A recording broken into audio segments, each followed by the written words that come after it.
Buongiorno a tutti, benvenuti, grazie di essere qui a questo appuntamento. Sono Eliseo Riccardo, per le migliori occasioni. È stato qualche problema, cominciamo subito e un saluto da parte di Archeologi.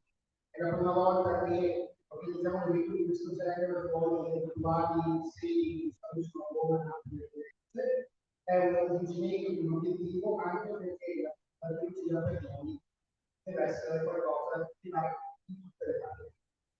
Passo momentaneamente la parola alla dottoressa Drago, conservatrice di Treviso, e vado poi alla presentazione di Salento. Grazie.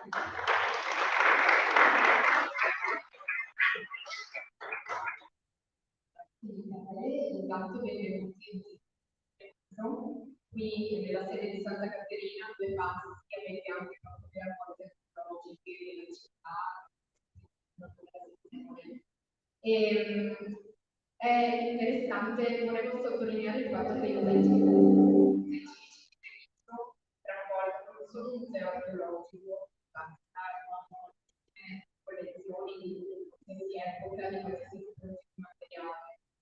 Però è bello pensare al fatto che il primo nucleo delle collezioni, storicamente durante il processo della città di Treviso, è stata proprio una raccolta di epigrafi, materiali lapidei e raccolte di stampo, ancora a metà dell'Ottocento.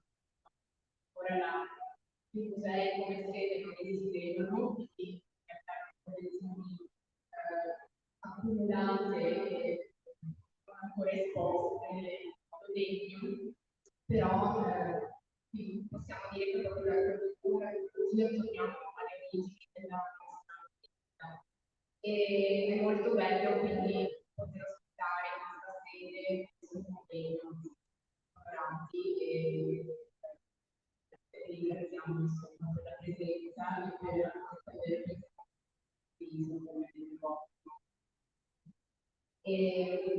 insomma voglio togliere spazio che aggiungo io gli argomenti che seguiranno, quindi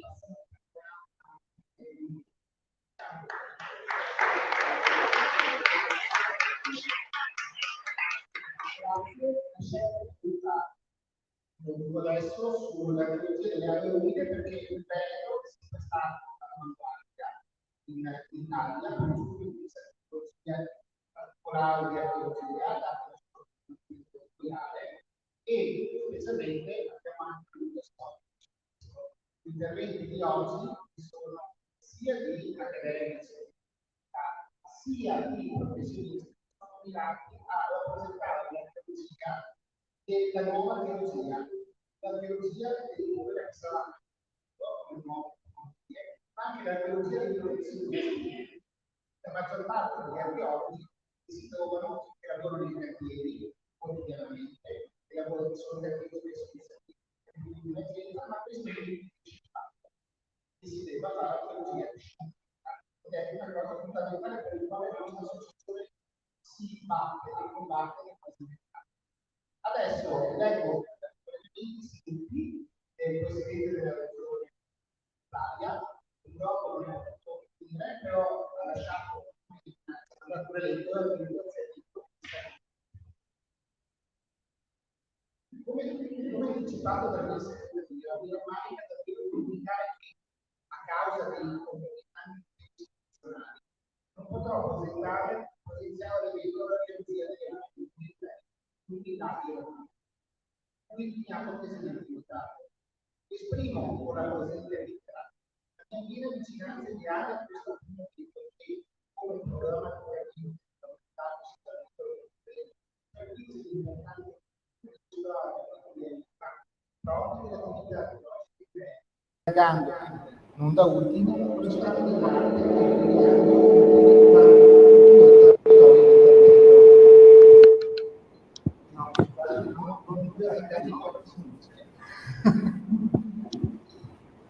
con poi delle vicende passate della nostra regione non può esimersi dall'approfondimento del ruolo storicamente vantato dall'elemento acqueo in tutte le sue declinazioni. I fiumi, arterie di comunicazione e di commercio di primaria importanza, i laghi, che nel comprensorio prealpino e gardense videro la nascita e lo sviluppo di siti palafitticoli, le lagune, infine, habitat naturale dove l'elemento antropico si è armonicamente fuso con specifici fattori ambientali. Desidero, pertanto, significare il mio apprezzamento congiuntamente al mio applauso per la decisione di riservare l'appuntamento di quest'anno particolare ambito di indagine. Confido, anzi, che i lavori del convegno e le preparazioni dei singoli conferenzieri saprà infondere una consapevolezza sulla volontà del mondo di augurando un buon lavoro, poi il mio cordiale saluto di estenderlo a tutti i presenti. Dottor Luca Zaia.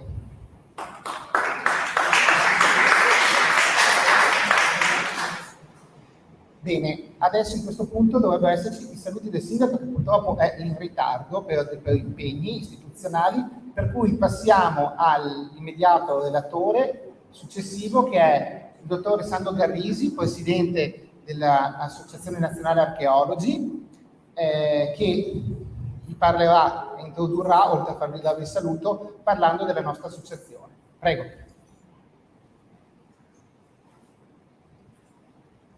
Buongiorno a tutti e grazie a tutti i presenti per aver partecipato a questa nostra iniziativa che, come diceva il nostro direttore nazionale Michele Zanchetta, è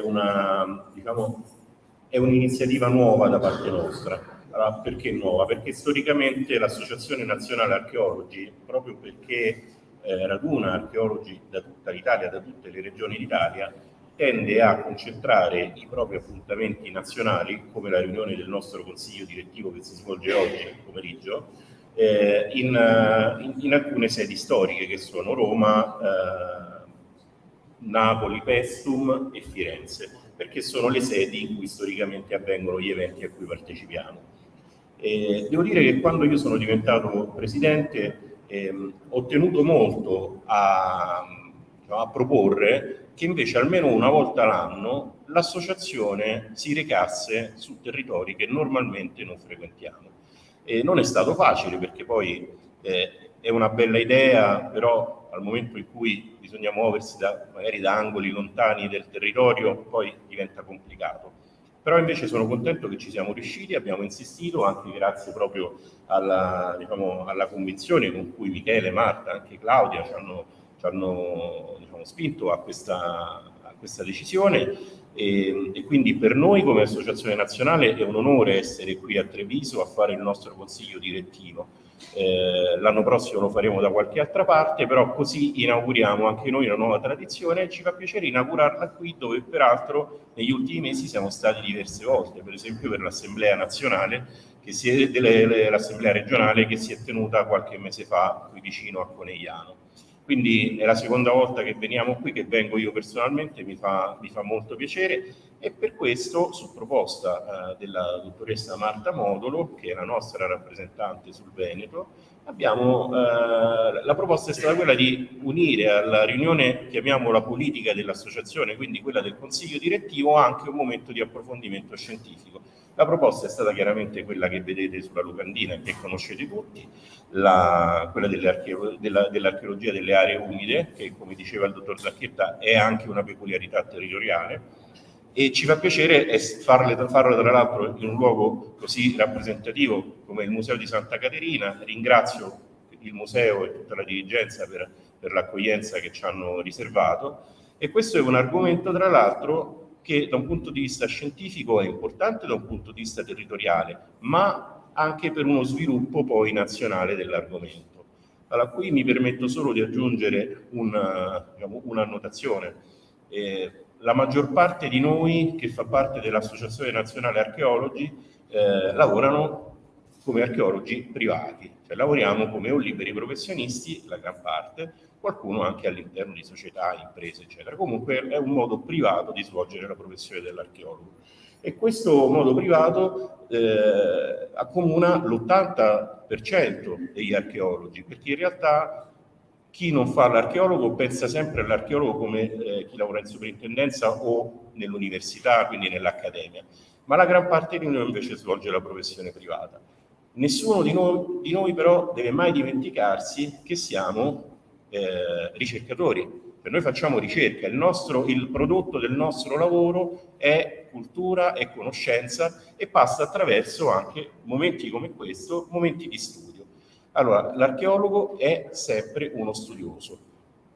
Questo non ce lo dobbiamo dimenticare, perché a volte il nostro lavoro nella quotidianità diventa molto tecnico, ma ognuno di noi deve trovare il proprio spazio per continuare una produzione scientifica che consenta anche all'ambito privato dell'archeologia di fornire contributi di livello sempre adeguato a quello poi che è il livello nazionale dell'archeologia italiana, che parlavo poco fa col dottor Calaon, che sarà uno dei relatori che seguiranno. Io per 13 anni ho diretto un cantiere didattico in Liguria, dove c'erano studenti di tutte le università italiane in questi 13 15 anni si sono chiaramente alternati, ma anche straniere, europee, ma anche americani, ho avuto una studentessa cinese. Allora io posso dire con assoluta certezza che il livello della preparazione universitaria dei nostri studenti è sicuramente al top, probabilmente il migliore tra tutti quelli che ho avuto la possibilità di analizzare. Questa è la nostra specificità, non ce ne dobbiamo dimenticare, dobbiamo formare professionisti che sappiano intervenire anche nell'ambito della ricerca con contributi di alto livello, oltre a fornire invece un livello professionale, una qualità professionale molto elevata. Chiaramente questa è la sfida professionale del futuro. Questa sfida passa anche attraverso la partecipazione dell'associazione alla Confederazione Nazionale delle Libere Professioni e Confprofessioni. Saluto il Presidente regionale del Veneto, al quale fra poco passerò la parola, non mi dilungherò troppo, però proprio la partecipazione dell'ANA all'interno della Confederazione delle Libere Professioni ci sta dando un'opportunità di crescita come professionisti, oltre che come archeologi. Questa è la strada del futuro, noi così stiamo costruendo una professione diversa che fino a 15 anni fa di fatto non esisteva. Su questa strada continueremo ad avanzare e per me quindi è davvero un piacere essere qui oggi a proporre un nuovo passo avanti su questo percorso.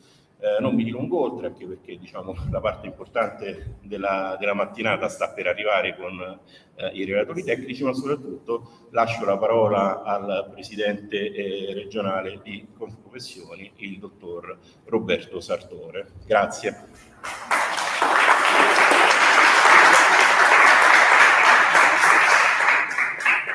Grazie, dottor Roberto Sartore, Presidente di Confprofessioni Veneto. Con ANA siamo legati a questa realtà che rappresenta il professionismo in Italia, molto radicata, e stiamo collaborando e siamo contenti anche della sua presenza, perché è una dimostrazione in più del fatto di quanto l'archeologo, come tutte, è una cosa su cui noi insistiamo, sia esatto una professione come tutte le altre, che ha necessità di una preparazione, di una forma, di regole, e noi siamo perfettamente d'accordo con questa abitudine. Grazie. Dottore, a lei. Tanto buongiorno a tutti e vi ringrazio per l'invito. Il Limine mi corre l'obbligo di ricordare come Confprofessioni Veneto abbia il compito precipuo proprio di tutelare i liberi professionisti e di portare avanti le loro istanze. Questo è il compito precipuo. Però non possiamo dimenticare che siamo anche parte sociale, alla pari di tutte le altre associazioni, tanto per semplificare, Confindustria, Confartigianato, Confcommercio. Però questo ruolo di parte sociale ci apre anche a degli obblighi verso la comunità, obblighi ovviamente e interessi. E in questo caso l'ANA svolge un ruolo molto importante, un ruolo tecnico, culturale, ma anche ambientale. E quindi contiamo appunto che si espande la conoscenza. Purtroppo, come vediamo oggi qui, abbiamo una platea di interessati. In realtà la platea dovrebbe essere molto più ampia, perché il lavoro che state facendo crea anche un impatto economico nella nostra regione, proprio per la complessità di interventi. E per tutto quanto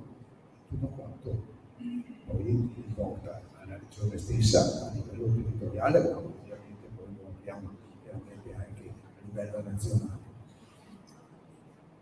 Una chiosa prima di far partire i lavori.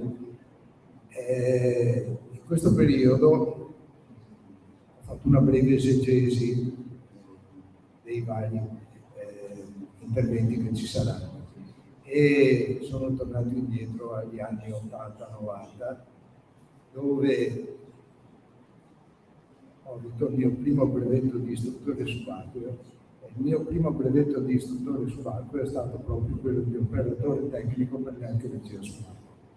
E quindi molto modestamente davanti a tutti voi mi sento anche di far parte di questa famiglia. Quindi vi ringrazio ulteriormente, seguirò sicuramente i lavori con grande interesse e appunto vi auguro buon lavoro. Grazie.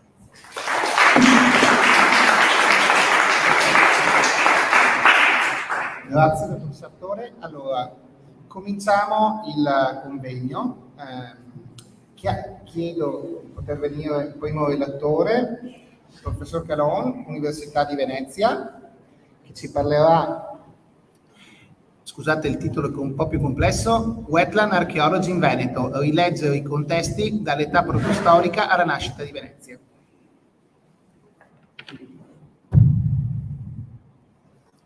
Preparo un attimo.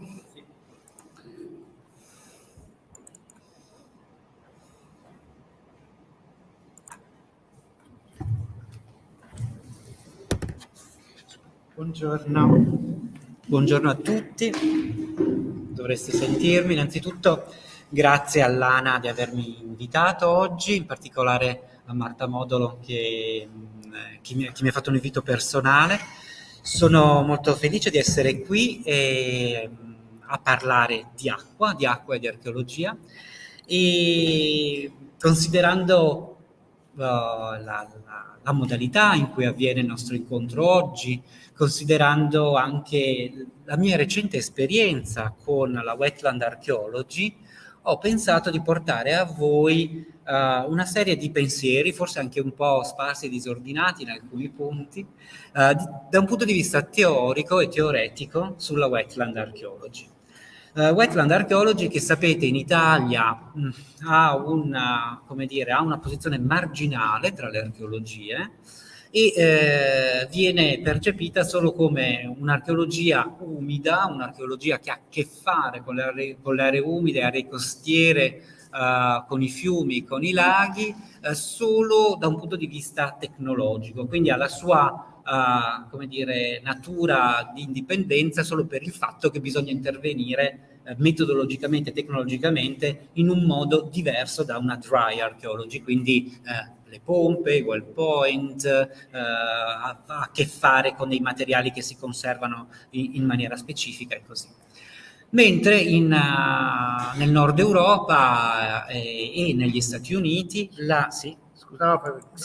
mentre nel nord Europa e negli Stati Uniti la Wetland Archaeology è un campo di studi che è molto teoretico e si fa una domanda fondamentale: come interpretare le tracce archeologiche che scaviamo, che hanno a che fare con l'acqua, tentando di dare pieno valore all'acqua, all'elemento acqueo, senza lasciarsi, tra virgolette, fregare da 200 anni di archeologia secca, da 200 anni di archeologia che ha le sue basi, l'archeologia classica, soprattutto mediterranea, sui grandi siti monumentali, fatti di pietra, di terreno asciutto, fatti di città, fatti di infrastrutture agrarie e territoriali, infrastrutture stradali, che è l'archeologia dove tutti noi veniamo.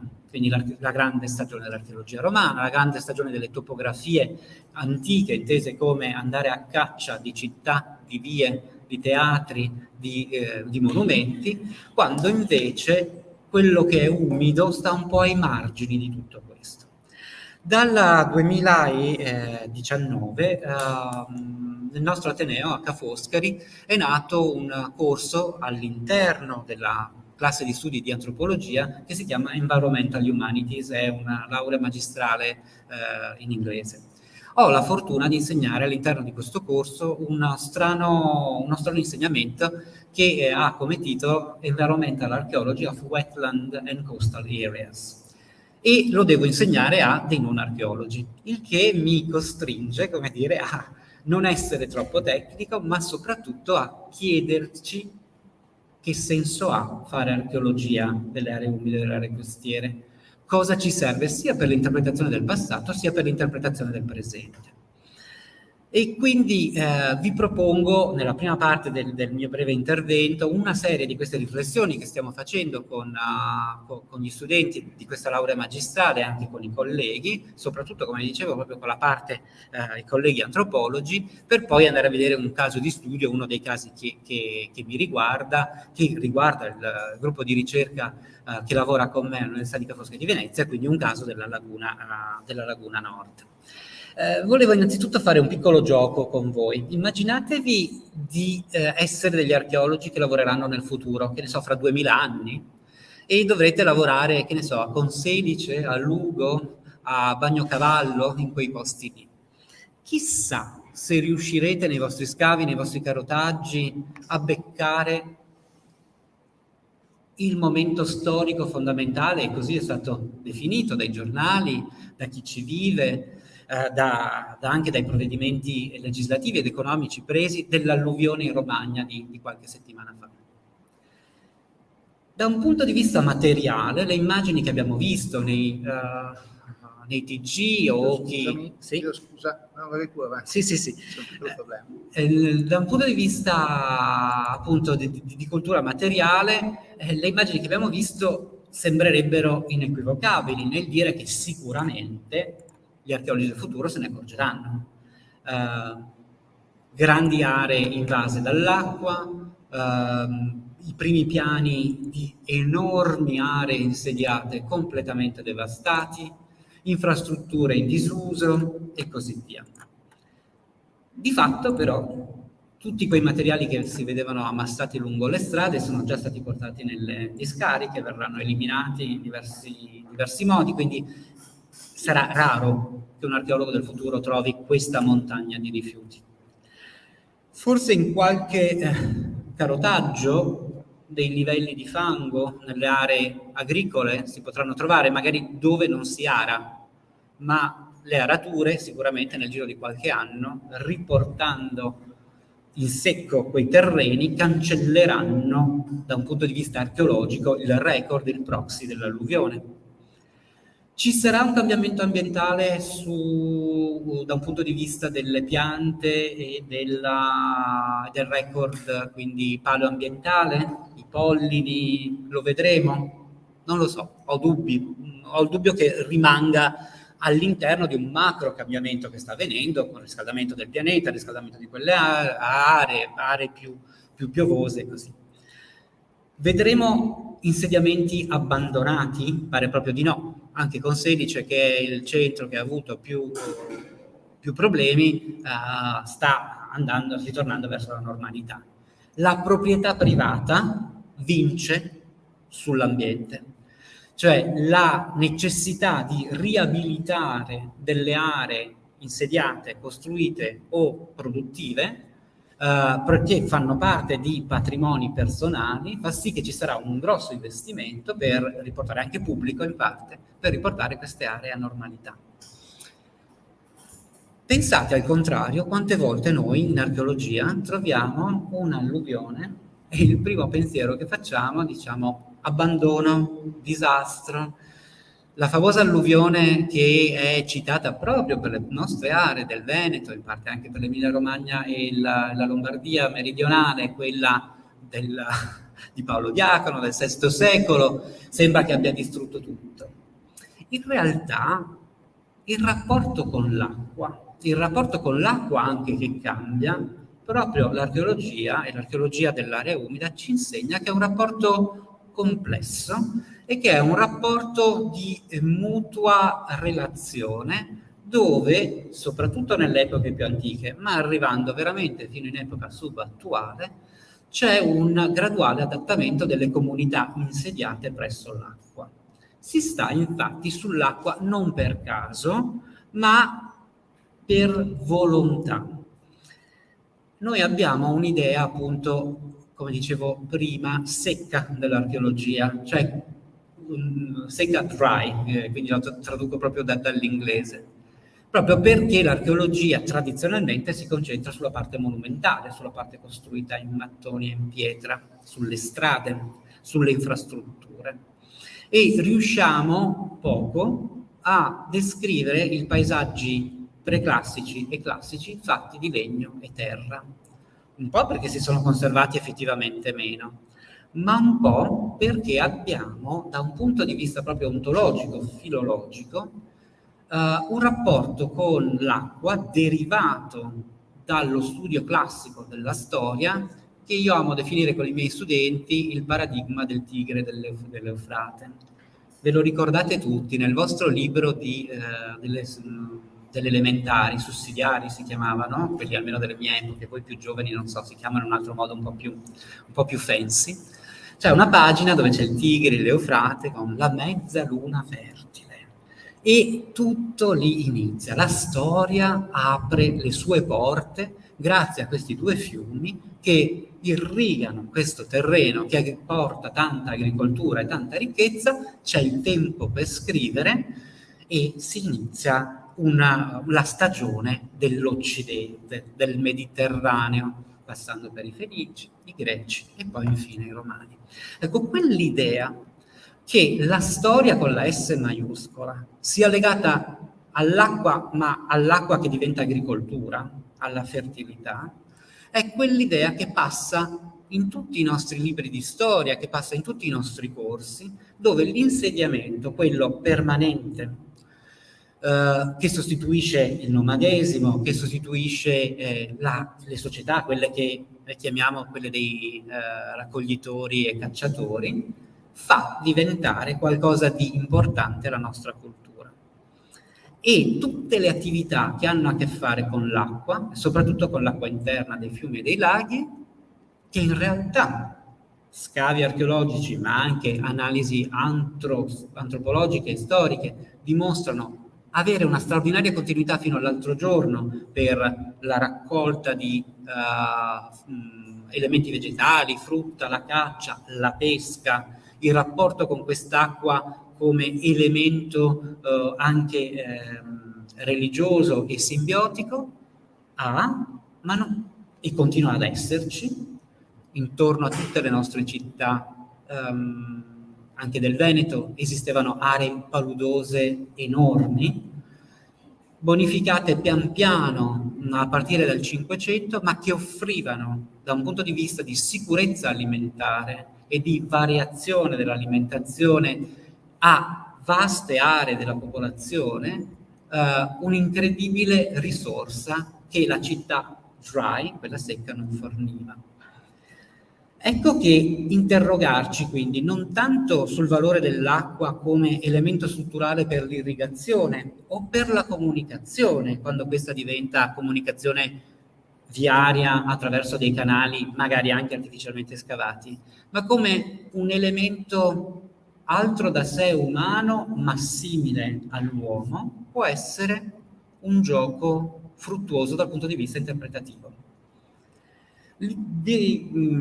Svelo anche da dove mi viene un po' l'idea di questo pensiero sull'acqua, su cui stiamo lavorando appunto con gli studenti di antropologia, e viene proprio da una delle ricerche che stiamo facendo a Io Piccolo, dove un mio studente che sta facendo un lavoro di archeologia di comunità sta facendo una serie di interviste, e tra le interviste ha intervistato recentemente la maestra del paesino di Io Piccolo, una multiclasse dalla prima alla quinta, che insegnava lì negli anni 60-70.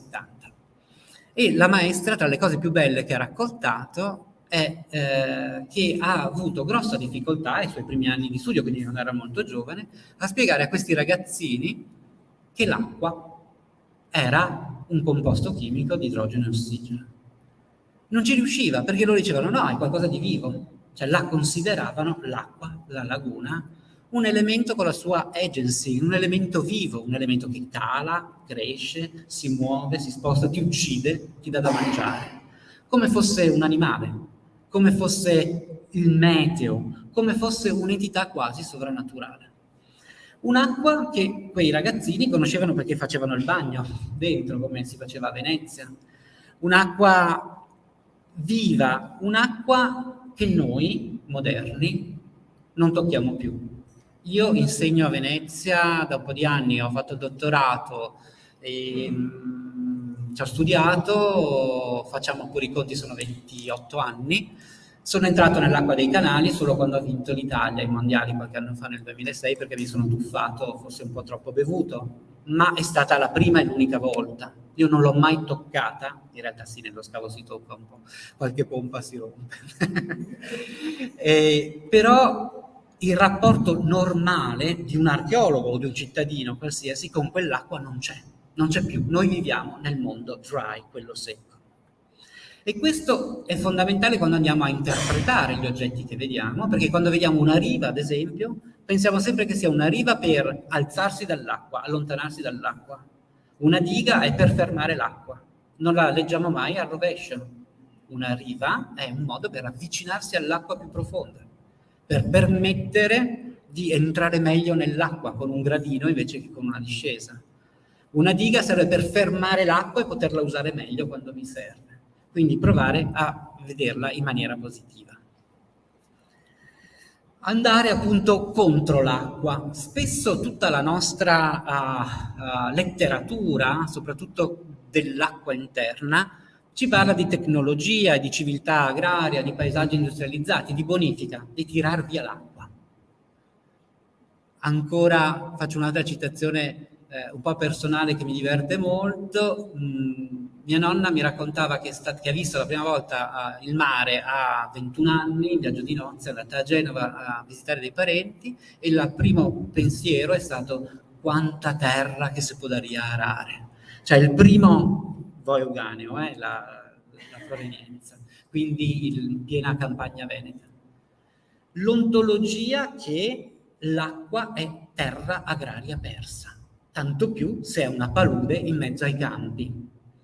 Questa idea ci viene da una sovravalutazione del ruolo positivo della bonifica, che naturalmente negli anni finali del XIX secolo, negli anni 20 e 30 del secolo scorso, è stata anche politicamente usata come propaganda. Tirare via l'acqua fa bene. Abbiamo un festival a San Donà di Piave che esalta la bonifica anche in questi giorni. Da un punto di vista storico, da un punto di vista economico, spesso le bonifiche agrarie, lo si può dire con buona cognizione di causa, penso a quelle ad esempio intorno a Comacchio, ma penso anche a quelle venete, sono state da un punto di vista economico e ambientale un grandissimo fallimento. Hanno trasformato un territorio con una grandissima varietà ambientale e culturale in monoculture agricole che hanno portato ricchezza solo ai grandi proprietari, pur avendo utilizzato fondi pubblici. Classico esempio è proprio quello di San Donà di Piave, e tutti voi, molti di voi, o almeno tutti i veneti, hanno fatto la strada che porta da Mestre, dall'area di Altino verso Portegrandi, e si vedono queste aziende abbandonate, che sono proprio il segno del latifondo che prende la mano subito dopo la bonifica. Tirata via l'acqua, quella terra deve diventare terreno per le piccole proprietà, diventa subito latifondo. La tecnologia, la civiltà agraria ci ha insegnato che tirare via l'acqua fa bene. Se andiamo a vederlo con gli strumenti dell'archeologia, però, questo tirare via l'acqua crea in realtà un abbassamento della qualità, delle possibilità di qualità di vita, soprattutto in possibili momenti di crisi. Se quell'agricoltura o monocoltura va in crisi tutta la società. È già successo una volta, e la storia delle ville romane nel Veneto, ad esempio, ce lo dice chiaramente, che tra terzo, addirittura fine secondo, tutto il terzo e il quarto secolo, abbiamo una latifondizzazione del territorio incredibile, una crash dei vicus e dell'insediamento sparso, a favore di una concentrazione dell'abitato in pochi, ancora poveri centri, perché non stiamo parlando delle grandi ville ricche del sud Italia o della Sicilia, ma sono ville piuttosto, insomma, povere se confrontato con quello che avviene intorno. Un altro elemento che mi piace ricordare è che quando studiamo l'acqua, il rapporto con l'acqua, una struttura con l'acqua, non dobbiamo mai dimenticare il ruolo che i bacini d'acqua, i bacini idrici, hanno nella creazione di memorie collettive rispetto al magico e al soprannaturale.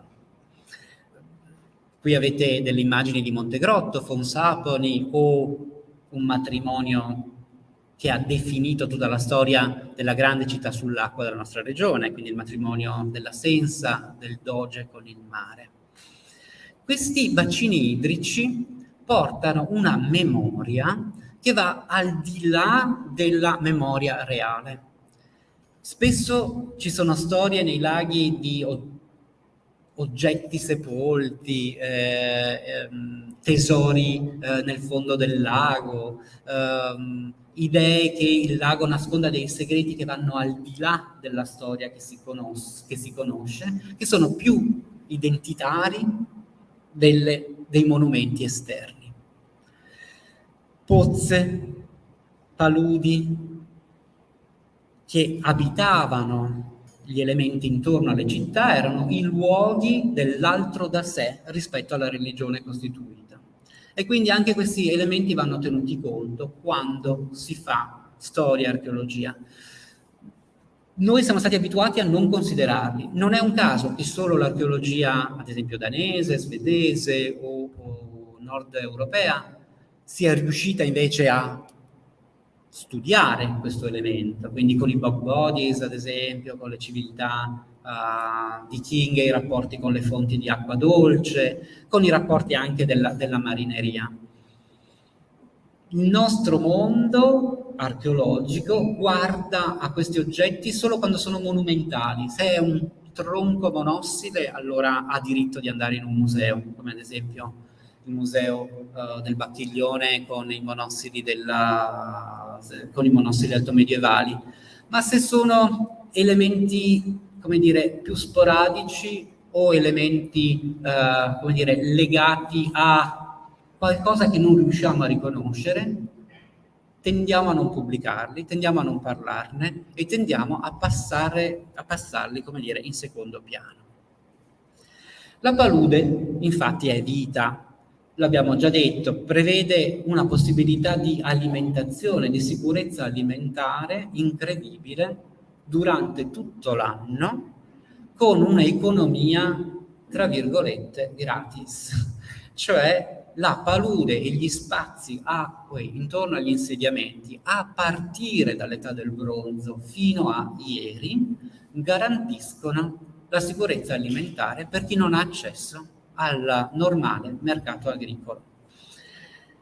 È un elemento questo fondamentale nella ricostruzione dei paesaggi antichi che anche in questo caso tendiamo un po' a dimenticare perché abbiamo un'idea della storia insediativa che deve essere lineare e progressiva. Cioè siamo partiti da una situazione zero e stiamo andando verso una situazione complicata e sempre più positiva. Ma dobbiamo forse abbandonare questa valutazione qualitativa e avere invece più una valutazione di tipo edemenenziale, tentare di scoprire come questi luoghi paludosi offrissero in realtà ricchezza e cambiare anche la nomenclatura delle parole. La stessa parola palude o stagno è negativa e dà un'idea che c'è qualcosa di negativo, mentre è qualcosa di positivo spesso, cioè il luogo più ricco che si possa avere sotto certi punti di vista.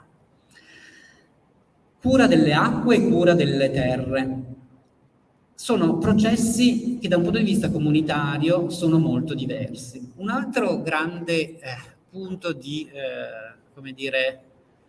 poca attività di riflessione, diciamo così, della nostra archeologia dell'Italia settentrionale, non solo del Veneto, è quella di essersi poco domandata a che cosa corrisponde da un punto di vista sociale e del concetto di proprietà privata il mantenere grandi proprietà incolte con acqua e foreste e invece avere grandi proprietà coltivate.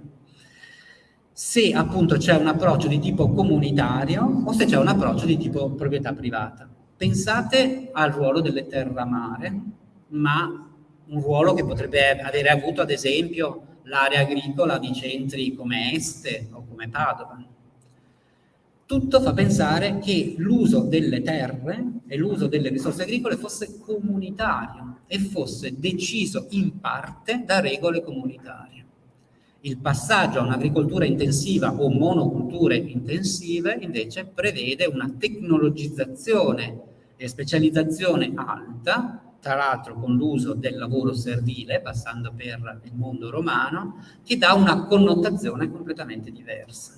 Questo è anche uno dei motivi per cui queste common land, o meglio common waterscapes, li abbiamo un po' dimenticati nel corso degli anni perché, come dire, non corrispondono allo stereotipo che ci è stato fatto passare come positivo del bravo colono romano.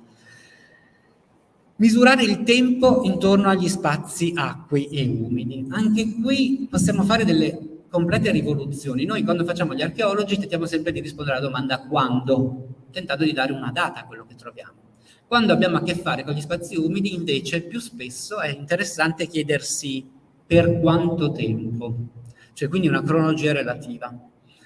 È stato dimostrato, ad esempio, da fini archeologi di oltreoceano, ad esempio come il celebre lavoro di Harris sul Rio delle Amazzoni, che le persone che vivono tuttora e vivevano lungo il Rio delle Amazzoni non pensano al tempo come una serie di stagioni, primavera, estate, inverno, o come anni che si susseguono, ma il tempo è dedicato da flooding, unflooding, cioè dall'acqua che va fuori del fiume, che aumenta, e l'acqua che diminuisce, che è un tempo che varia, perché una stagione sta 3 mesi in piena, 2 mesi in secca, e la stagione dopo varia.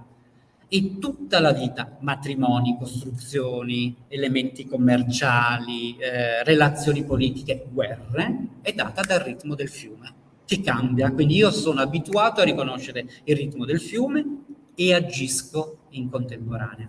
Quante volte ci chiediamo, ma perché hanno abbandonato questo sito? Perché hanno spostato quella capanna da lì a là, vicino al lago? È aumentato il livello del lago, che sono cambiate le condizioni climatiche, ci facciamo un sacco di ipotesi e spesso non siamo pronti a prendere in considerazione questo rapporto simbiotico con i ritmi della natura. Il rapporto simbiotico che ci porterebbe a pensare questi paesaggi umidi, bagnati, non tanto come paesaggi fatti di elementi discreti, il canale, la casa, il campo, ma come taskscape, come ci insegna Tim Ingold.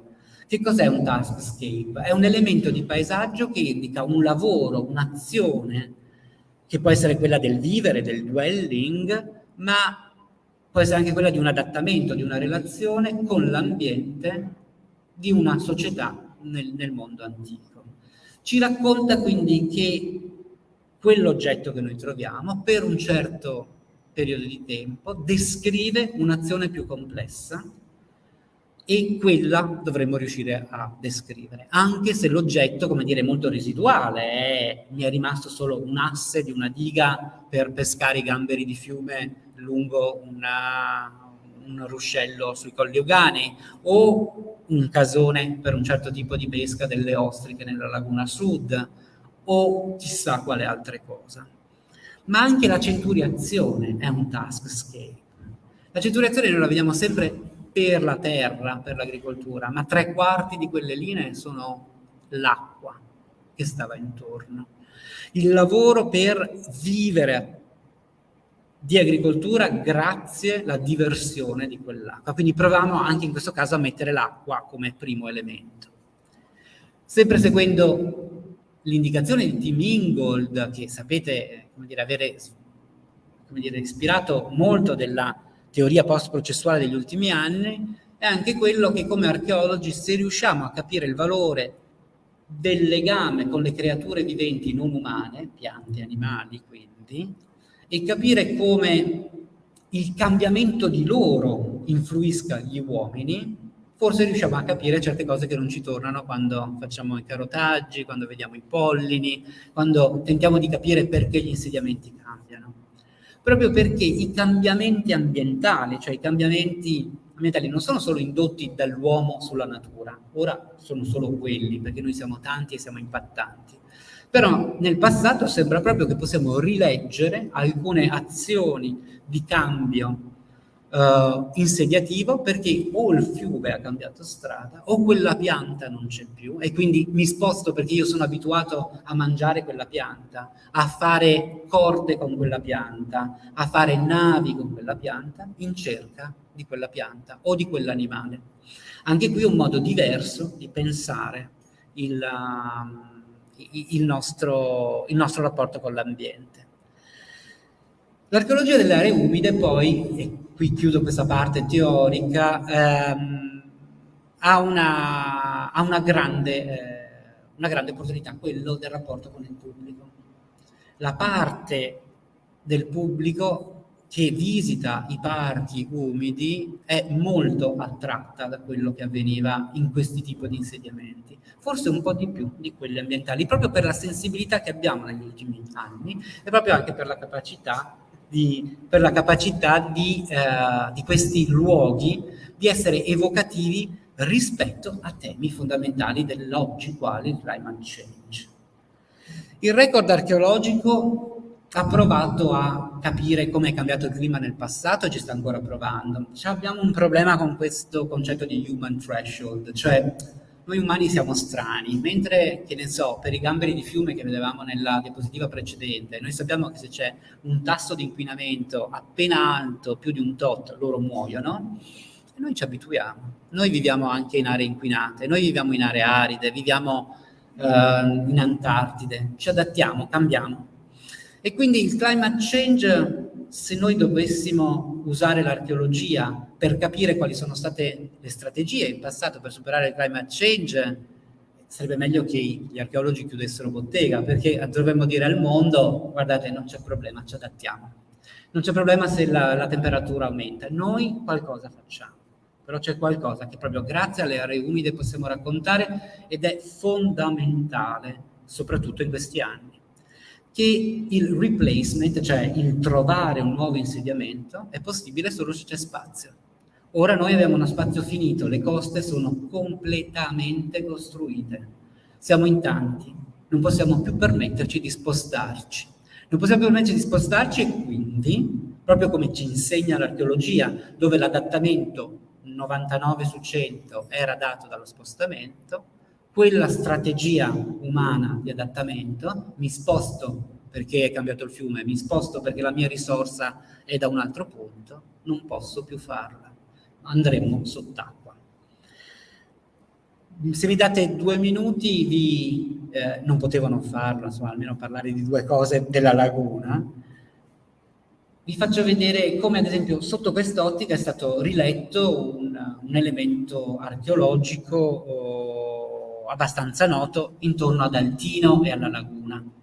Altino, che è una città di terre, di acque, ai confini proprio tra questi 2 elementi, una città-porto, ultimamente è stato anche ritrovato proprio il suo porto imperiale, quello fiscale, quello dove si pagavano le tasse, quello dove arrivano le navi onerarie, ha nel suo, come dire, nel suo spazio costiero, questa è Altino, una serie di rinvenimenti molto famosi, fatti soprattutto da Ernesto Canalla, i primi, e poi se ne sono susseguiti molti altri con i lavori della sovrintendenza, dove si trovano sostanzialmente un numero straordinariamente alto di siti dove l'elemento principale sono delle anfore spesso anche semi-intere.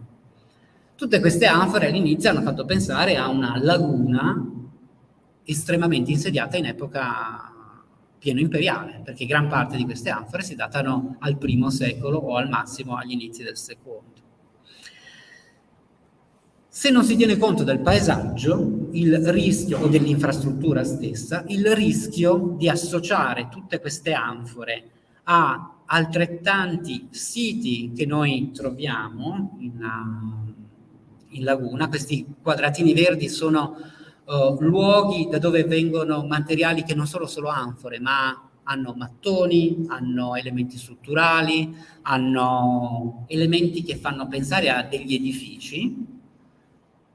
La prima lettura che è stata fatta è la laguna di Venezia, l'età romana, era abitata, forse quindi c'era meno acqua, quelle anfore erano le anfore che indicano le derrate alimentari che queste persone usavano, e quindi più o meno l'interpretazione era stata fatta in questo modo.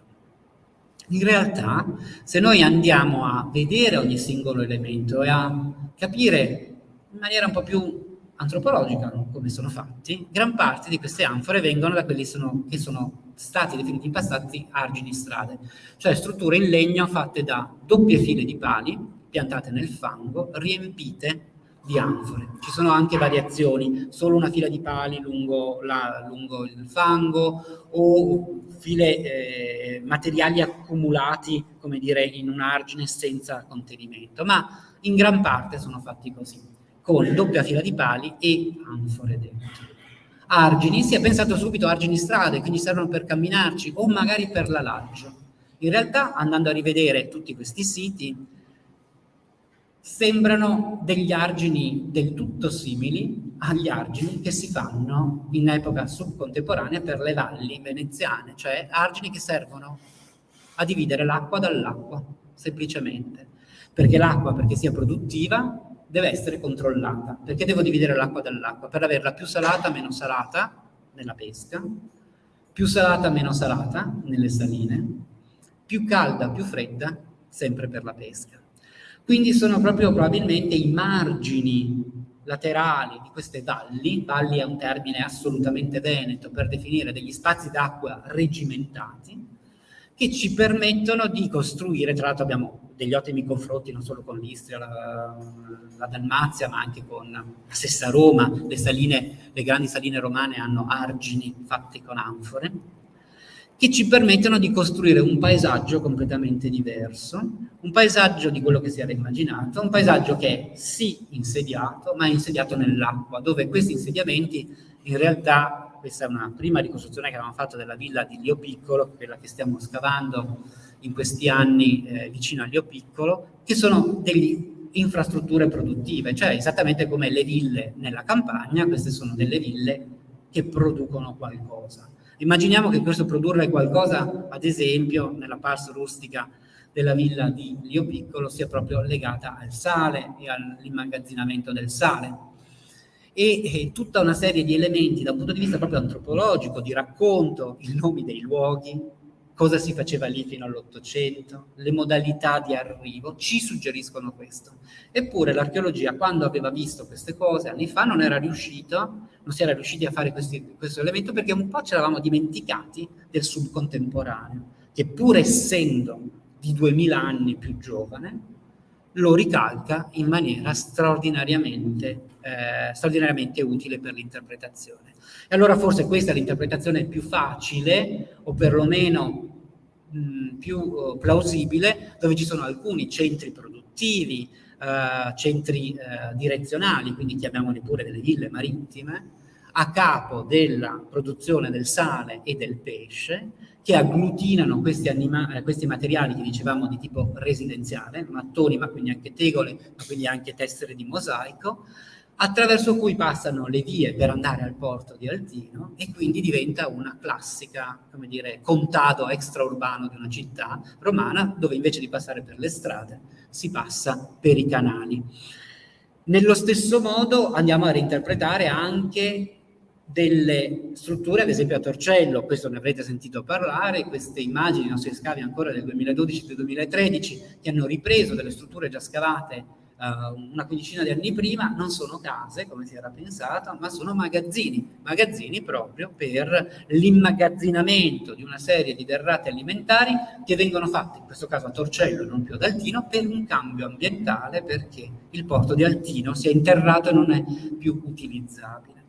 Ma anche qui l'approccio, come dire, squisitamente antropologico e di confronto su come si costruiscono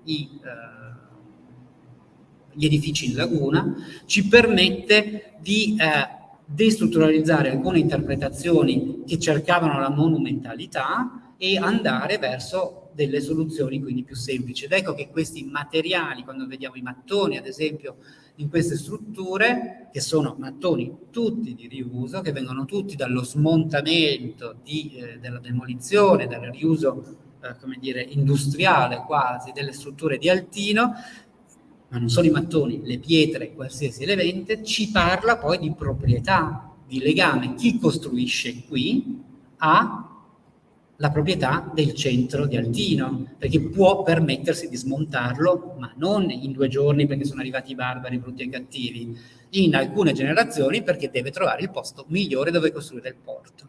E da lì un'altra domanda: ma chi è che ha costruito questi moli? Chi è che ha costruito questi magazzini? Alcune risposte sembrano proprio venire da ritrovare tracce di case o più lunghe e durature o più anche effimere, proprio delle tracce di case temporanee legate allo spostamento della forza lavoro, che siamo ancora in una fase tardo antica, alto medievale, dove è semiservile e quindi chi lavora non può decidere dove abitare. Non può decidere dove abitare, però è costretto ad abitare sull'acqua e in acqua impara a vivere e probabilmente impara anche a costruire tutto, non solo le case ma anche le barche, e questa poi è un'altra storia, la storia chiaramente di Venezia. Grazie.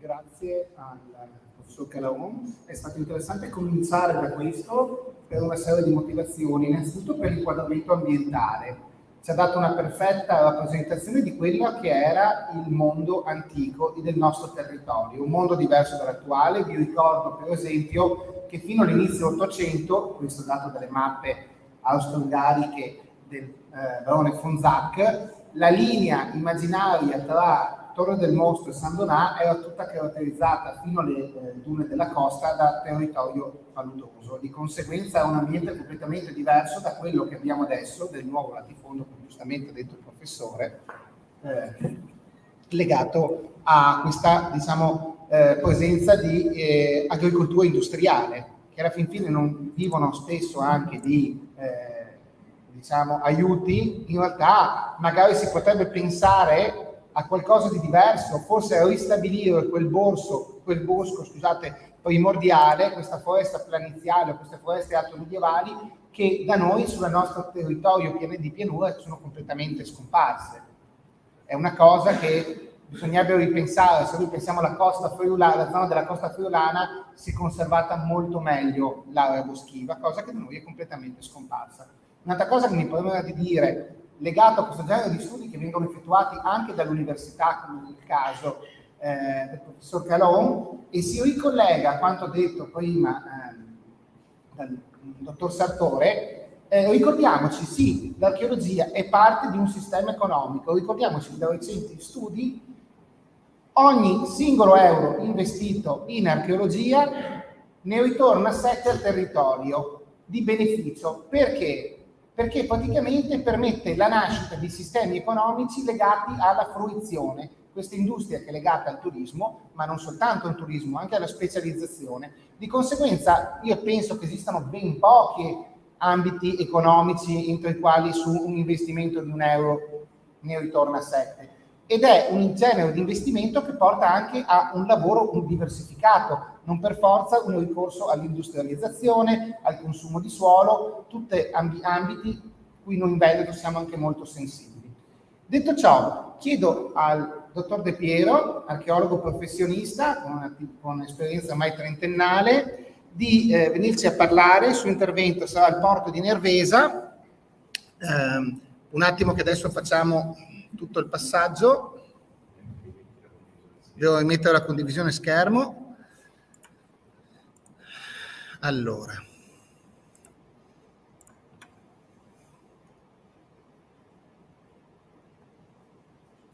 Penso sia questo. Sì, esattamente. Allora.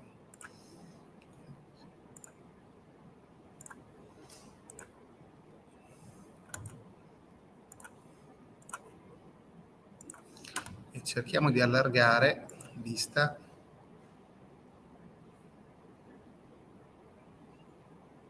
Dov'è che...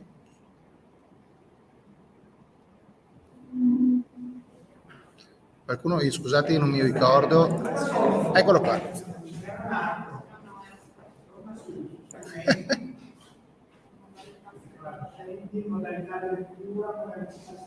Eccolo qua, scusatemi. Ok. Prego, dottor De Piero. Buongiorno a tutti, benvenuti. Un mesetto fa circa mi è stato chiesto di partecipare a questo intervento. Ne ho parlato subito col collega Michele, noi lavoriamo assieme da oltre 20 anni, essendo archeologi professionisti che si occupano direttamente nel territorio, quindi noi facciamo quello che in Inghilterra si chiama archeologia commerciale. fondamentalmente potevamo vantare una serie di interventi che andavano dallo scavo di Piazza dell'Arena a Merano, a fianco al Passirio, fino ad arrivare alla Laguna di Venezia, passando per la sorveglianza archeologica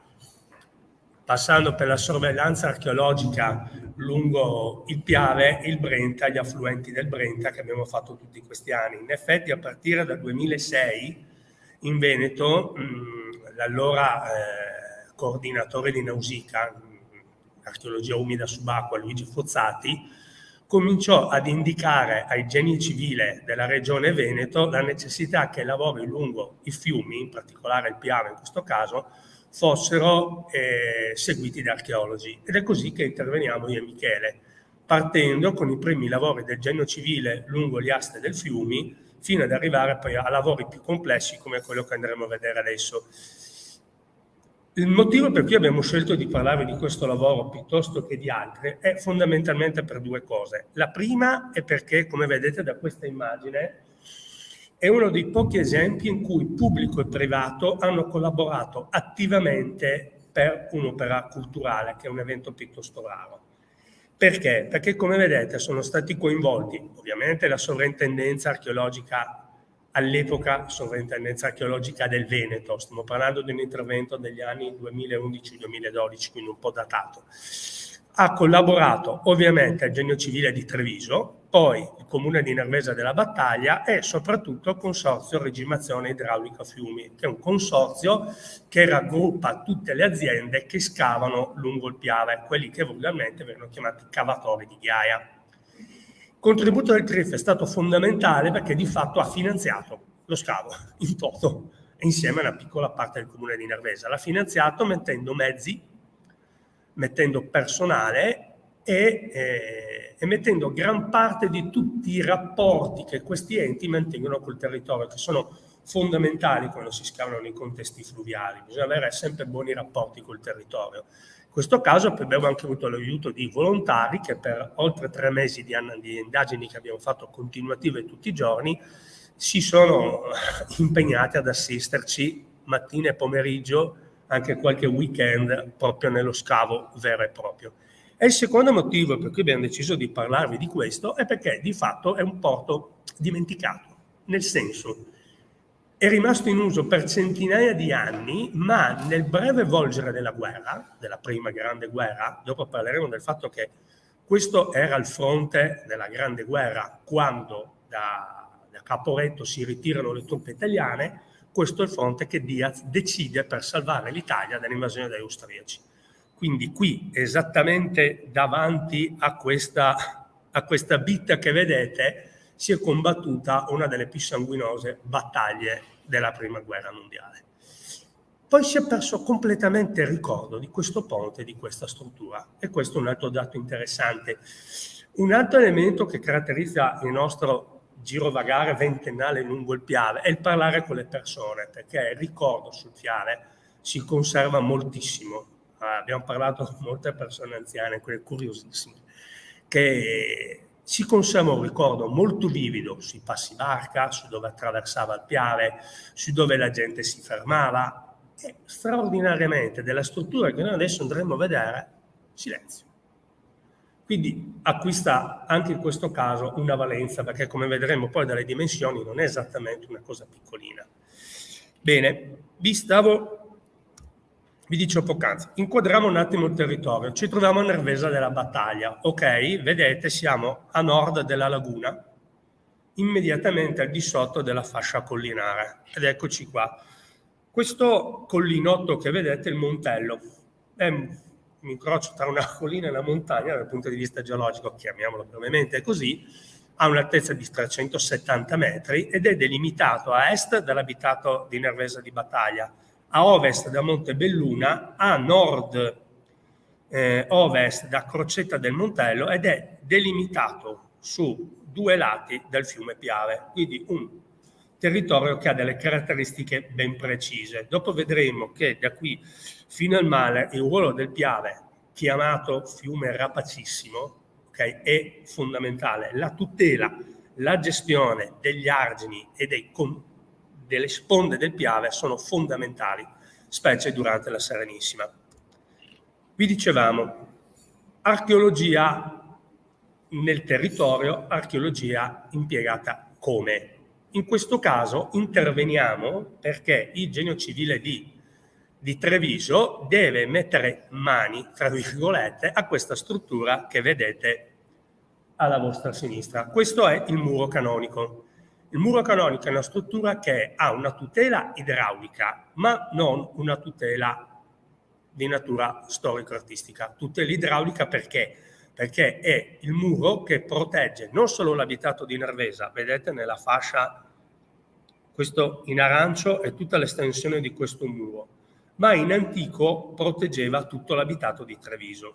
Bene, questa struttura, che in origine era costituita da pesantissimi blocchi di quello che viene definita pietra del Montello, ok, un conglomerato, è stato più volte restaurato nel corso dei secoli, anche con tipologie alquanto discutibili, soprattutto perché alla fine della guerra mondiale questo era il fronte di combattimento. Non so se tu ricordi, Michele, ma quante volte abbiamo chiamato i carabinieri per tutti gli ordini bellici che abbiamo trovato nel giro di, non lo so, ma nemmeno c'è una decina al giorno di ordini bellici. E quindi questa immagine non bellissima che vedete, sia dal punto di vista conservativo, ma soprattutto del materiale di impiego, è frutto di restauri non esattamente eseguiti a regola d'arte. Okay? La struttura nasce come una struttura in blocchi, in pietra, dimensioni 40 x 60, 90 di lunghezza, appoggiati solo col proprio peso e con un sacco alle spalle. Quindi un primo intervento consiste nel stipare tutte le fughe con dell'argilla, successivamente con l'impiego della malta, poi sostituendo i conci distrutti con del calcestruzzo armato, fino ad arrivare agli interventi che abbiamo fatto noi, di cui noi siamo stati consulenti, alla rimozione di questi elementi e all'inserimento di nuova pietra. Perché vi parlo del muro canonico? Vi parlo del muro canonico, e adesso andremo a parlare del suo progettista, perché la progettazione di questo muro viene fatta risalire al 1509 da un tale Fra Giocondo da Verona, autentica archistar dell'epoca. Anche Pier Giorgio Vasari gli dedica una vita. Perché? Questo per farvi capire l'importanza che Venezia metteva nella gestione di questo tratto di fiume. Cioè, brevemente andiamo a vedere il nostro per farci capire il personaggio e per capire perché Venezia decide di rivolgersi a lui. Fra Giocondo, Giovanni Monsignori, nasce a Verona intorno al 1434. Questo perché, stando una lettera di Raffaello scritta nel 1514, gli attribuisce più di 80 anni, scusate. Trentenne, arriva subito a Roma ed è un giovane monaco di belle speranze e si appassiona subito all'antiquaria e all'archeologia, quindi un collega. È anche un latinista, quindi insegna latino e comincia a conoscere l'ambiente romano. Subito, dal 1489 al 93, è a Napoli, al servizio di Duca di Calabria, Ferrante e di Aragona, come ammodernatore di fortificazioni. Cioè, lo vedremo impiegato poi soprattutto in Veneto, con lo scopo di rendere moderne fortificazioni vetuste. In questo periodo gli viene attribuita quella che vedete nelle immagini, la cappella di Pontano, della famiglia Pontano, presso la chiesa di Santa Maria Maggiore, ma è anche attivo come archeologo tra Gaeta e Capua. In questo periodo cominciano a girare alcune voci sul nostro, che sia più interessato al denaro e a monetizzare che non in realtà a rispettare la tonaca che indossa, ma in realtà è veramente una celebrità dell'epoca. In effetti, dopo poco lo troviamo a Parigi, al servizio prima di Carlo VIII e poi di Luigi XII. In questo periodo progetta ponti a Notre Dame, la Chambre dorée del Parlamento di Parigi e gli impianti idraulici del castello di Blois.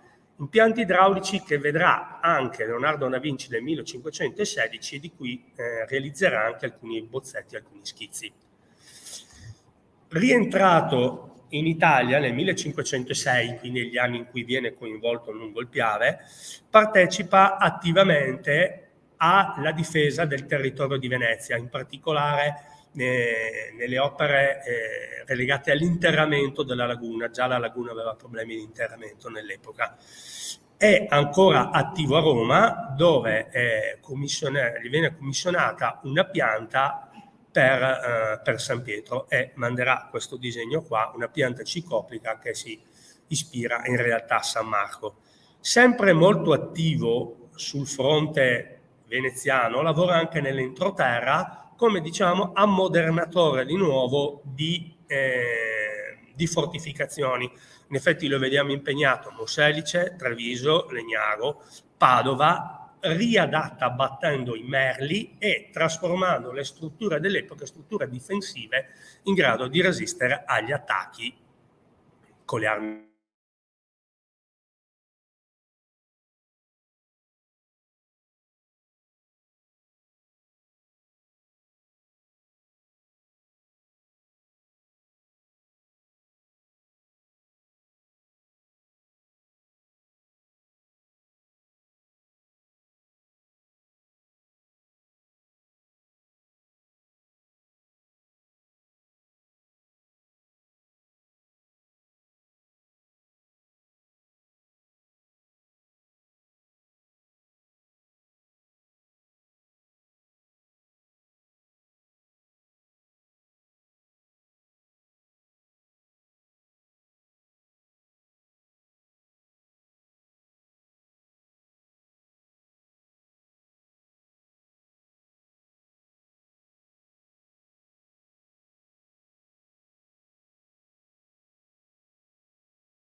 No, stai.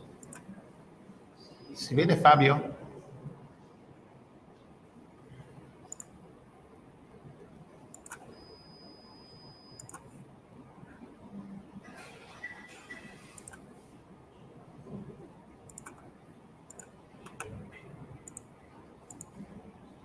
No, dovrebbe essere questa. No. Facciamo così.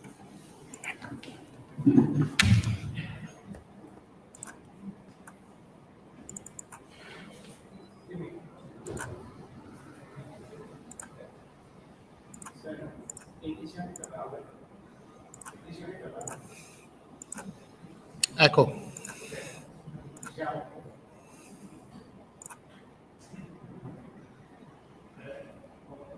L'ho voluta ascoltare.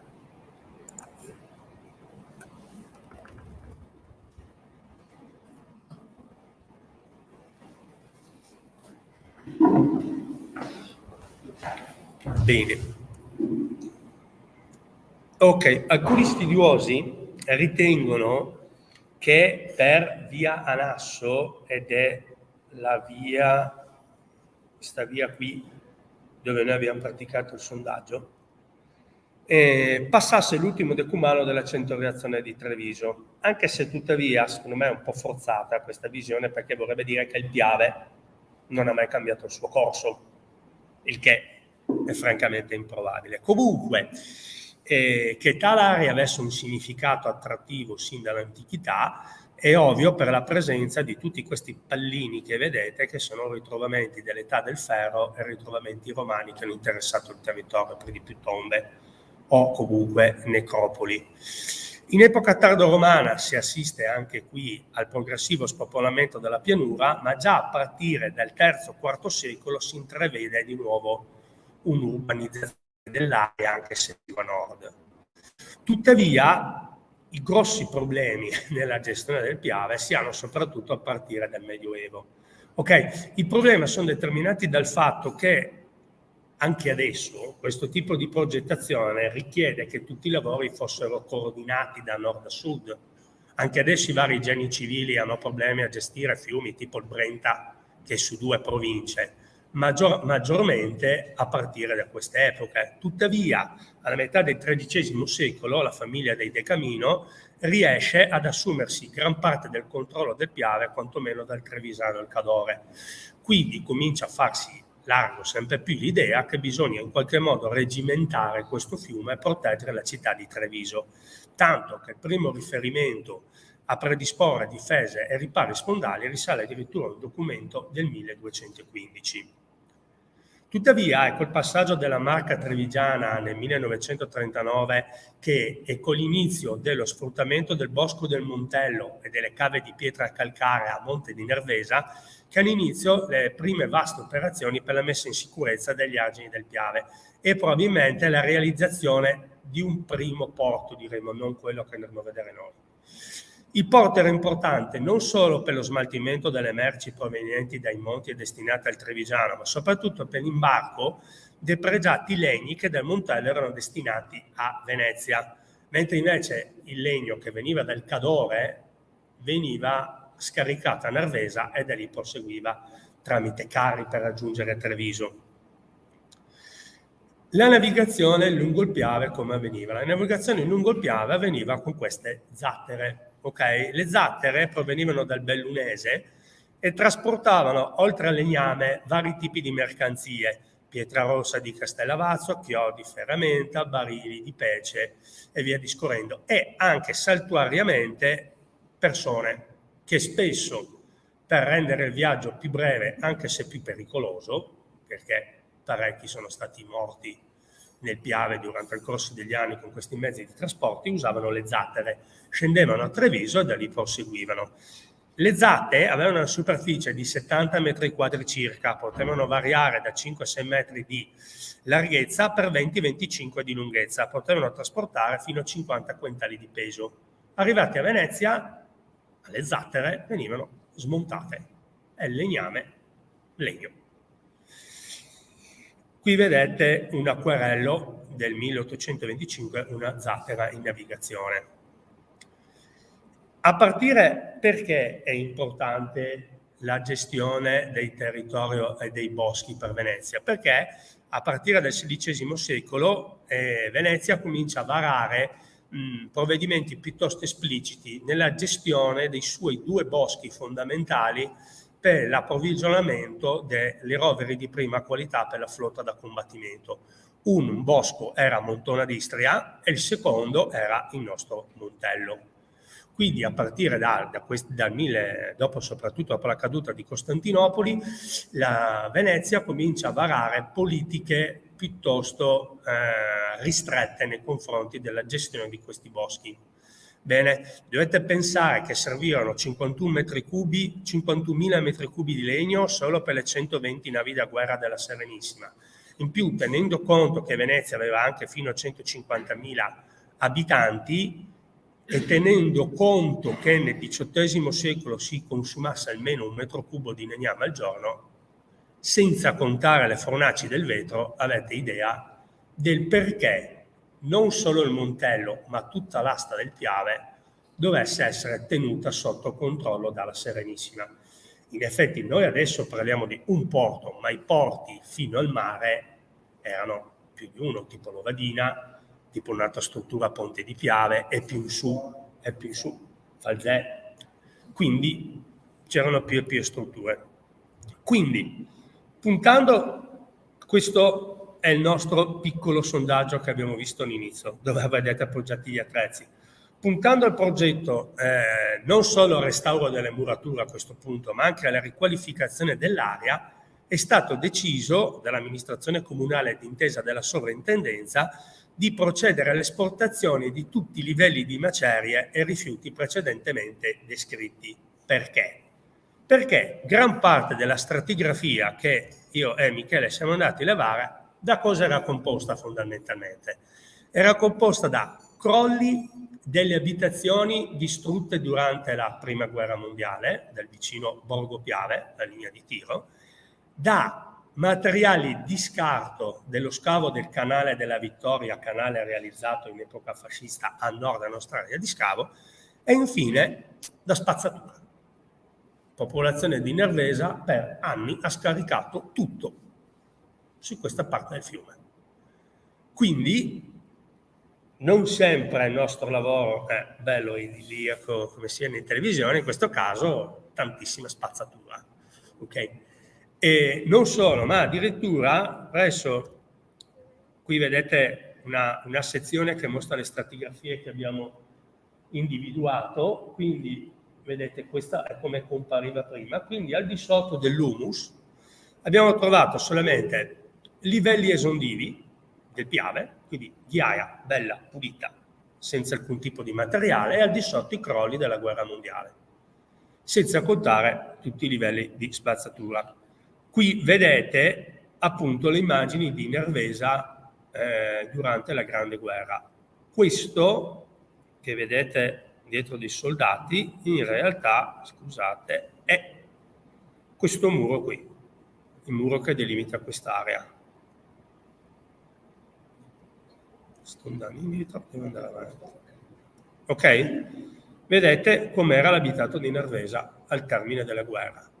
Una parte di questi detriti sono stati gettati di sopra nel nostro porto. Come? C'è anche molta più acqua rispetto adesso. Tra l'altro, sì, ovviamente adesso ho perso il conto di quante centrali ci sono lungo il Piave, tantissime. Comunque sia. Ecco, e questa è, alla fine di tutta l'eliminazione che abbiamo fatto di questi materiali, la struttura del porto di Nervesa. Ok? La struttura, da questo lato qui più basso, come potete vedere, è completamente divelta. Completamente divelta da 2 eventi. Il primo, una piena del Piave, costituita solo da livelli laminari di ghiaia pulita, intervento della natura. Secondo tipo di intervento qua, 2 belle fosse settiche.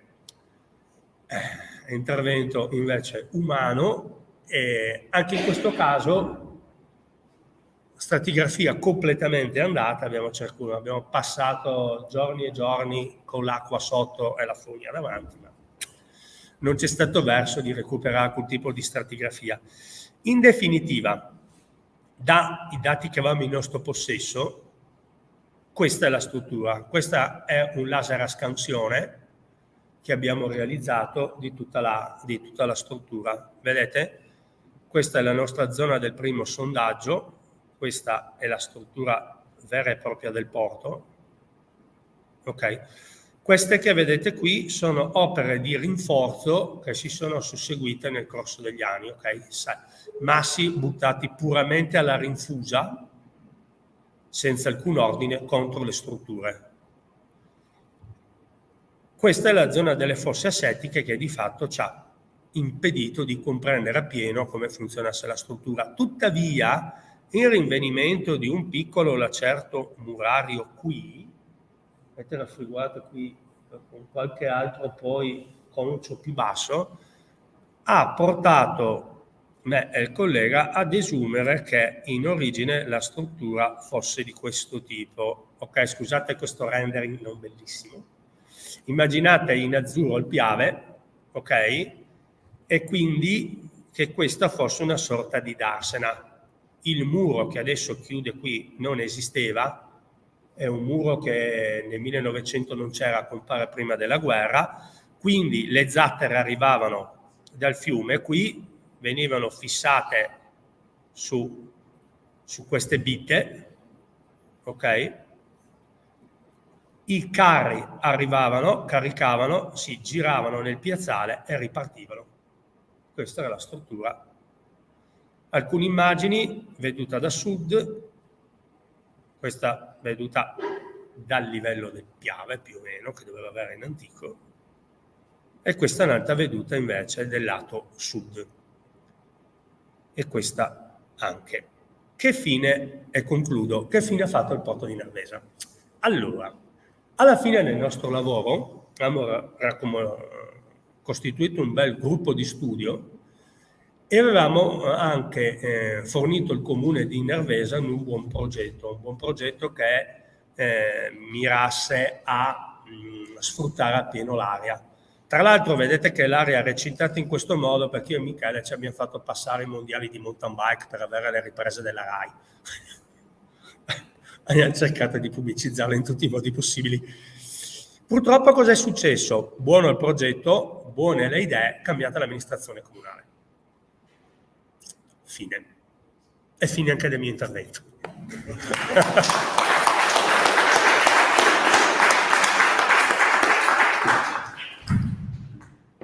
Bene, ringraziamo Massimo. Quindi abbiamo visto, aggiungo solo una piccola cosa, che entrambi facemmo un intervento 2 anni dopo anche al porto di Lobadina, di Strosiano, che è leggermente a sud, una tipologia di porto diverso, però sempre rivolto verso Treviso. Interessantissima questa cosa dell'archeologia delle aree fluviali. Noi dopo abbiamo fatto anche degli interventi sul Brenta. È importante capire che un'archeologia, seppur diversa, perché è molto più dinamica quella dei fiumi, è importante il controllo perpetuo dei corsi d'acqua, perché chiaramente è vero si spostano nel corso dei millenni, ma sicuramente per un archeologo è fondamentale conoscere il reale posizionamento dei fiumi, perché gli esseri umani si posizionano lungo i corsi d'acqua o all'incrocio tra diversi corsi d'acqua. Perché? Perché è il punto più semplice per difendersi e reperire anche sia acqua che altre cibo. I fiumi sono delle divisioni, però i fiumi sono anche altro, i fiumi sono anche delle vie, come abbiamo visto gli zatteri che scendevano lungo il Piave, poi smontavano le zattere e i pali servivano e venivano lavorati a Venezia e servivano come base per gli edifici. Passiamo all'intervento successivo. Ah sì, chiedo scusa. Facciamo 2 minuti di pausa, scusate siamo fortemente in ritardo, lo so, mi dispiace, però 2 minuti di pausa possiamo farli, ci vediamo tra i 2 e i 5 minuti al massimo.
anche la Martina qua? Sì, Se ci diamo in modo che non dia fastidio quell'ombra. No, ma stiamo anche così, magari mi sposto. quasi pochi adesso. Si fa attenzione che si sempre collegato. Allora, dovete parlare. dentro il computer. Sì, perché parla lì. Allora. Sì. Ma questo si può allontanare un po' perché stiamo in... No, qua sbaglio. Ogni volta. Non so, però se sento. Ecco. Questo è PowerPoint. Il datore? Sì, mi prego. Perfetto. Però no, dobbiamo aspettare che torni il Sartore. Stai intervistando Alessandro? Lo so, ma l'unico a cui interessa quello che devo dire. Arriva. O parte Martina oppure... Bene. Bene, noi cominciamo il convegno dopo la breve pausa. Adesso affrontiamo una cosa, siamo in ambito lavorale, ma parliamo anche di professionismo, dell'archeologia. Gli interventi, abbiamo Claudia Pezzinato, che è stata a lungo anche rappresentante di ANA Veneto, Archeo Subacquea. Archeo Subacquea. Bello questo. Deve essere servita in compenso, non c'è in compenso, abbiamo Martina Bergamo che ci parlerà dell'ambito suo di specializzazione, che sarà una bellissima scoperta di quello che è l'archeologia del futuro, nel senso verso quello che stiamo andando, ed è una dimostrazione ulteriore di come l'archeologia, come tutte le professioni, ormai vanno sempre più in marcato professionismo. Ormai dobbiamo continuamente aggiornarci, dobbiamo continuamente avere modelli di confronto con l'estero sempre più alti, dobbiamo tenere alto il nostro livello, e l'alto livello è anche in base alla tecnologia, perché è vero che l'archeologia è un lavoro molto manuale, si utilizza la pezzuola, ma non è più un tempo, ci sono un sacco di altre tecnologie che ora vedremo. Grazie. Dammelo in mano, va. Buongiorno a tutti, si sente? Mi dispiace che non c'è il dottor Sartore, vediamo se rientra, perché credo che sia l'unico subacqueo nella sala. C'è qualche altro subacqueo qui? No, quindi mi dispiace, ma vi annoierò un po', perché il mio argomento riguarda proprio l'archeologia subacquea e come ha proceduto la normativa fino ad oggi, e quello che l'ANA sta portando avanti ed è riuscita a fare finora per creare un riconoscimento dell'archeologo che lavora sott'acqua. Io vi porto i saluti di Rita Uiemma, la collega amica che non è potuta venire perché lavora in Puglia, ecco è tornato Roberto Sartore, e quindi era impegnata al Museo di Nardò oggi, però vi saluta. Rita Uiemma è la presidente della commissione ANASUB, io sono il segretario, quindi ci occupiamo per l'ANA delle tematiche prettamente subacquee. Dunque la subacquea ha visto le prime normative dal punto di vista sportivo e anche tecnico negli anni 70. Poi, come qualcuno di voi saprà, negli anni 80 è nata iniziata l'archeologia professionale, e negli anni 90 abbiamo qui, ve l'ha accennato prima un nostro esponente, sono nati anche molti corsi di archeologia subacquea. Corsi organizzati da associazioni sportive che non avevano un riconoscimento ufficiale, ma servivano in qualche modo a formare l'archeologo di terra nelle attività in acqua. E questi corsi sono fioriti negli anni 90 in diverse parti d'Italia, però non hanno portato a nessun riconoscimento ufficiale. Nel 2001 l'UNESCO ha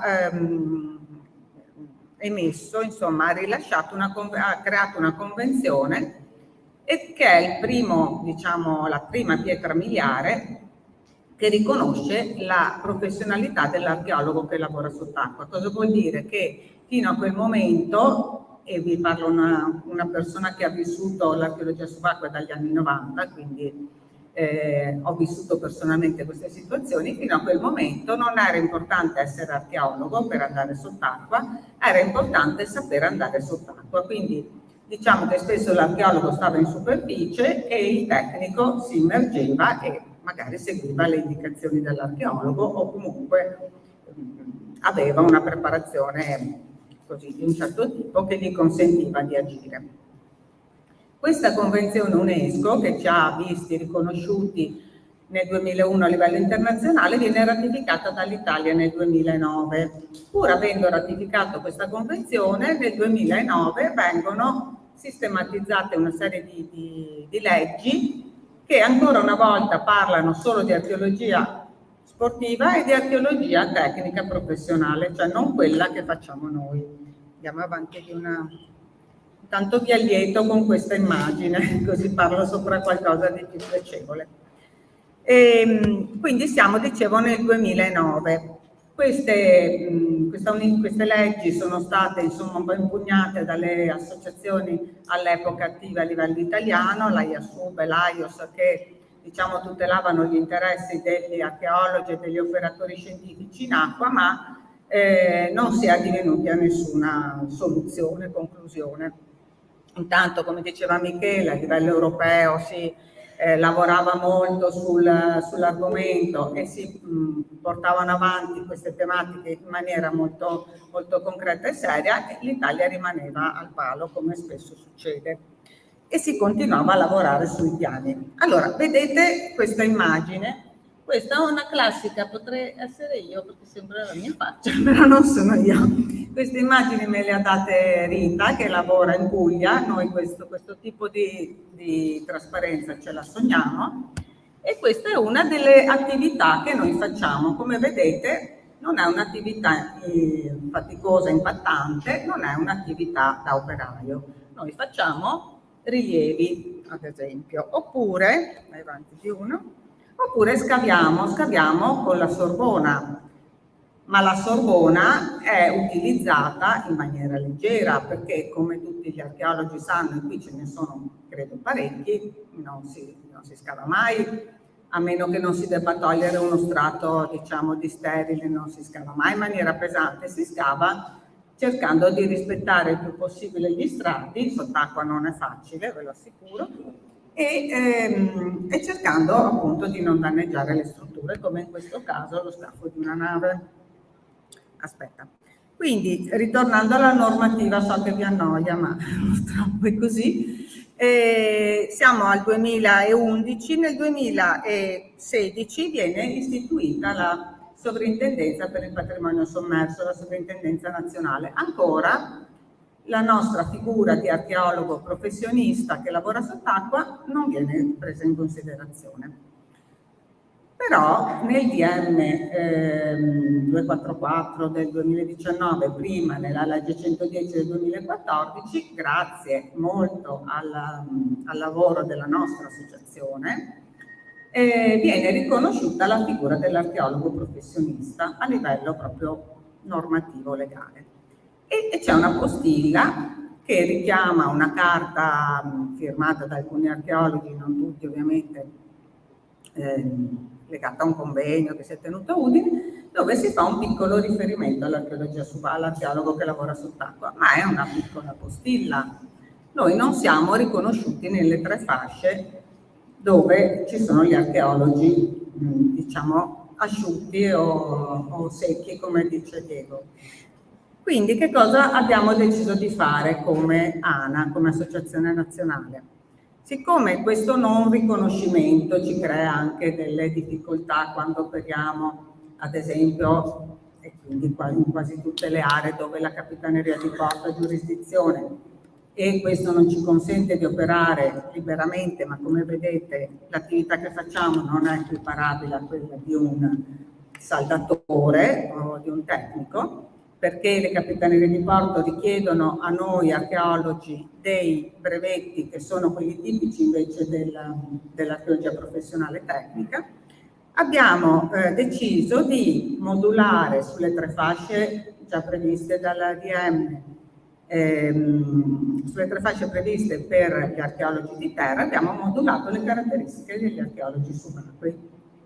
E sulla base di queste 3 fasce, di questa modulazione, dato che esiste una legge per la quale, la 4/2013, per la quale l'Associazione Nazionale Archeologi può rilasciare delle attestazioni, abbiamo iniziato a rilasciare delle attestazioni di archeologo subacqueo professionista ai nostri soci. Ne abbiamo rilasciate 14 l'anno scorso, 10 di prima fascia, 2 di seconda, 2 di terza. Poi se a qualcuno interessa, ma immagino che non interessi a nessuno, vi spiego quali sono le caratteristiche e speriamo in questo modo di attivare un dialogo sia con il Ministero, quindi in un tavolo di lavoro dove ci sono anche altre associazioni, dove cerchiamo di finalmente trovare la quadra per inserire questa nostra figura nel DM, sia un'interlocuzione con le capitanerie di porto che speriamo, magari adattandoci alle loro norme di sicurezza, possano accettare la nostra attività. Vedete, noi facciamo queste cose qua che non sono attività pesanti.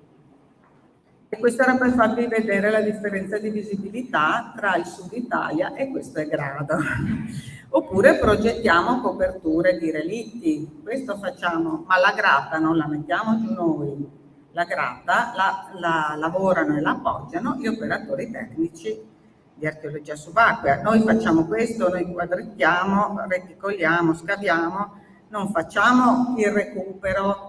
Vedete che il sommozzatore lì a destra c'ha il mascherone con l'ombelicale da cui respira, c'ha una piarda sulla pancia che serve a rimanere.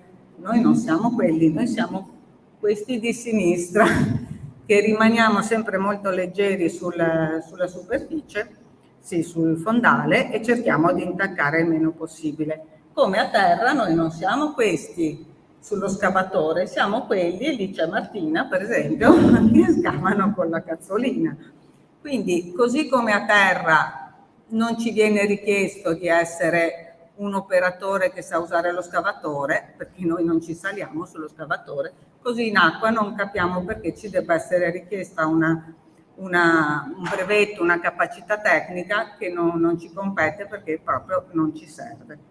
Adesso, siccome sapevo che il mio intervento sarebbe stato per molti noioso e siccome sto lavorando con Martina e ovviamente con Diego a questa riorganizzazione dei dati, risistematizzazione dei dati raccolti in passato, magari in maniera non proprio scientifica, anche perché non c'erano gli strumenti per farlo, ma adesso ci sono le tecniche, ci sono le capacità e quindi c'è la possibilità di farlo, così come vogliamo far capire che l'archeologo subacqueo non è un'attività della domenica, ma è una professione. Allo stesso modo, con la stessa serietà, stanno affrontando, e Martina in particolare perché è la sua tesi di dottorato, questa sistematizzazione di dati in modo da dare una lettura più attendibile, più sicura del territorio e allo stesso tempo recuperare però tutto quello che ci è stato tramandato dalle ricerche passate. Quindi lascio la parola alla dottoressa Bergamo. E scusate se vi ho annoiato. Mi sentite? Sì.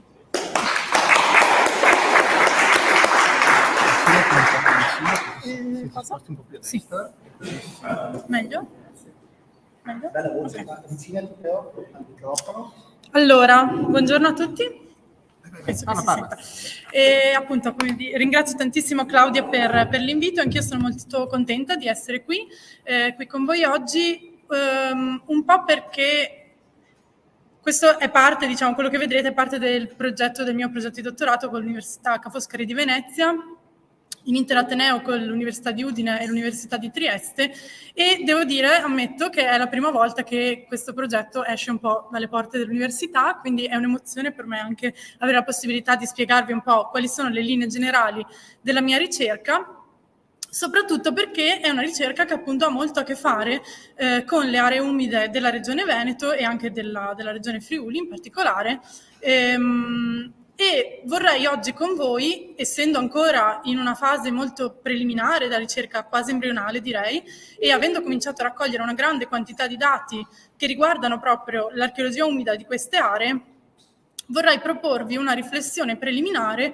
proprio sulla gestione di questi dati pregressi che noi in qualche modo che lavoriamo all'archeologia del paesaggio, quindi che dobbiamo proporre delle ricostruzioni ad ampia scala, abbiamo occasione di incamerare perché ereditati da lavori precedenti, ma anche di rielaborare, di riusare per proporre nuove proposte interpretative e nuovi indirizzi di ricerca per il futuro. Allora, il progetto si occupa della fascia costiera alto-adriatica tra la tarda età romana e l'alto medioevo e nello specifico è uno studio comparativo che vuole proporre una nuova definizione dei processi insediativi in corso tra le città antiche e i nuovi centri lagunari in formazione nell'area costiera e appunto lagunare. In questo momento di passaggio, di transizione, come è stato definito, tra l'epoca romana e l'epoca altomedievale, la spinta urbana delle città antiche sembra un po' esaurirsi a vantaggio appunto della formazione di questi nuovi centri, alcuni dei quali vengono proprio definiti emporiali, che sostanzialmente esplodono nelle lagune e rappresentano non soltanto una novità marcata, diciamo molto marcata insediativamente parlando, ma anche un fenomeno che poi nella sua, diciamo, nel suo fiorire definitivo darà la luce alla città di Venezia. Noi però siamo in una fase precedente. Venezia non esiste ancora e il focus della mia ricerca va proprio a indagare questo rapporto tra le città, i fiumi e le lagune costiere, utilizzando i fiumi proprio come asse e vero focus interpretativo della ricerca, che vuole riconnettere un po' questo territorio diciamo più urbano dell'immediato entroterra e il territorio più lagunare costiero, che è stato, lo confesso, molto studiato negli ultimi 40 anni per tutta una serie di motivi. È stato studiato il processo, diciamo, di evoluzione post-classica delle città romane, è stato molto studiato e anche sono stati molto scavati i centri di nuova formazione altomedievale lagunari, però manca un po', a mio avviso, e anche appunto così in generale, diciamo, rispetto a considerare le ricerche passate, l'idea di riconnettere questi due ambienti e farlo proprio utilizzando le vie fluviali, che di fatto in questo caso si pongono come dei vettori non soltanto di uomini, di economie, ma anche di materiali e anche di idee, appunto. Per fare questo io utilizzo estensivamente i Geographic Information System, che poi vedremo più nel dettaglio il modo appunto in cui io riesco a raccogliere questo materiale, e tutta una serie di strumenti digitali applicati allo studio del paesaggio antico, che è una metodologia un po' nuova, diciamo, per l'Italia, però in questo caso è la migliore perché mi permette proprio di avere un taglio interpretativo nuovo e anche una metodologia più digitale e più informatica alla gestione del dato pregresso. Le aree di studio di cui parleremo oggi si collocano appunto nel Veneto e sono 3, quindi la città di Altino e i centri lagunari di Tolcello e Burano lungo il fiume Stile, la città di Padova e il centro lagunare di Rivoalto, che poi appunto nasce nel IX secolo attraverso il sistema fluviale del Brenta-Medoacus, e la città di Adria e l'insediamento costiero di San Basilio, che si colloca nel delta del Po. Per fare questo, chiaramente, per fare una ricerca sul paesaggio ad ampio spettro, quindi ad area molto vasta, la prima cosa necessaria era fare un censimento del materiale archeologico a disposizione e quindi io volevo inserire in questo studio del paesaggio antico tutti i dati archeologici disponibili per le mie cronologie di interesse, che vanno indicativamente dal III secolo all'VIII secolo d.C., quindi lasciando fuori, diciamo, la maturazione altomedievale più propriamente di IX secolo, con la nascita della Venezia rivoltina. In questo modo ho subito potuto constatare che la quantità di dati è veramente elevata, cioè io avevo a disposizione dati archeologici editi, quindi edizioni preliminari o complete di scavi pregressi, Il dato geomorfologico e paleambientale è molto importante in questo caso proprio per, come dicevamo prima, ricostruire gli andamenti fluviali antichi che spesso sono variati nel corso del tempo e in particolare per quest'epoca non sono sempre ben definiti. Avevo a disposizione molti dati d'archivio, quindi report, quella che viene definita in gergo letteratura grigia, report ancora inediti di scavi e interventi di emergenza, oppure di assistenze archeologiche e ricognizioni che sono conservati presso gli archivi delle soprintendenze locali. E avevo dato derivato da delle indagini non invasive, quindi non propriamente interventi di scavo, specialmente per il fattore geomorfologico paraambientale è molto importante l'applicazione delle metodologie del rilevamento, ma anche della prospezione geofisica e la lettura della cartografia storica, chiaramente, che per queste epoche non si tratta di una fonte diretta, nel senso che la cartografia storica comincia nella prima epoca moderna o ultimissima epoca basso medievale, però ci dà delle informazioni chiaramente che possono risalire cronologicamente molto all'indietro e quindi collocare l'andamento fluviale anche in un'epoca più antica.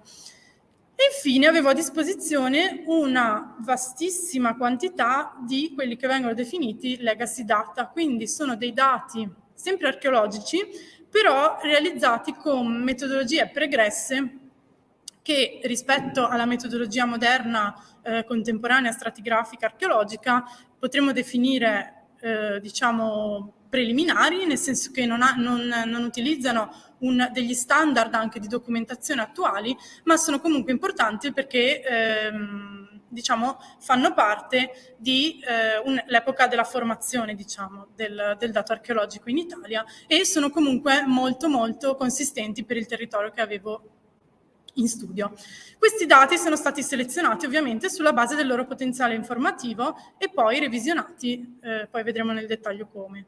Tutto questo è stato inserito all'interno di un sistema GIS. Per chi di voi non avesse familiarità con lo strumento, si tratta sostanzialmente di un sistema informatico che permette di associare a delle geometrie, quindi a delle linee, a dei poligoni o a dei punti, delle tabelle dati che possono contenere anche una grande quantità di informazioni e sovrapporre tutto questo ad una base geografica con delle coordinate definite date da dei sistemi di riferimento noti. Questo poi può essere ovviamente interrogato, filtrato e gestito per poter ricostruire ad esempio delle mappe di distribuzione o anche altri tipi di cartografie tecniche.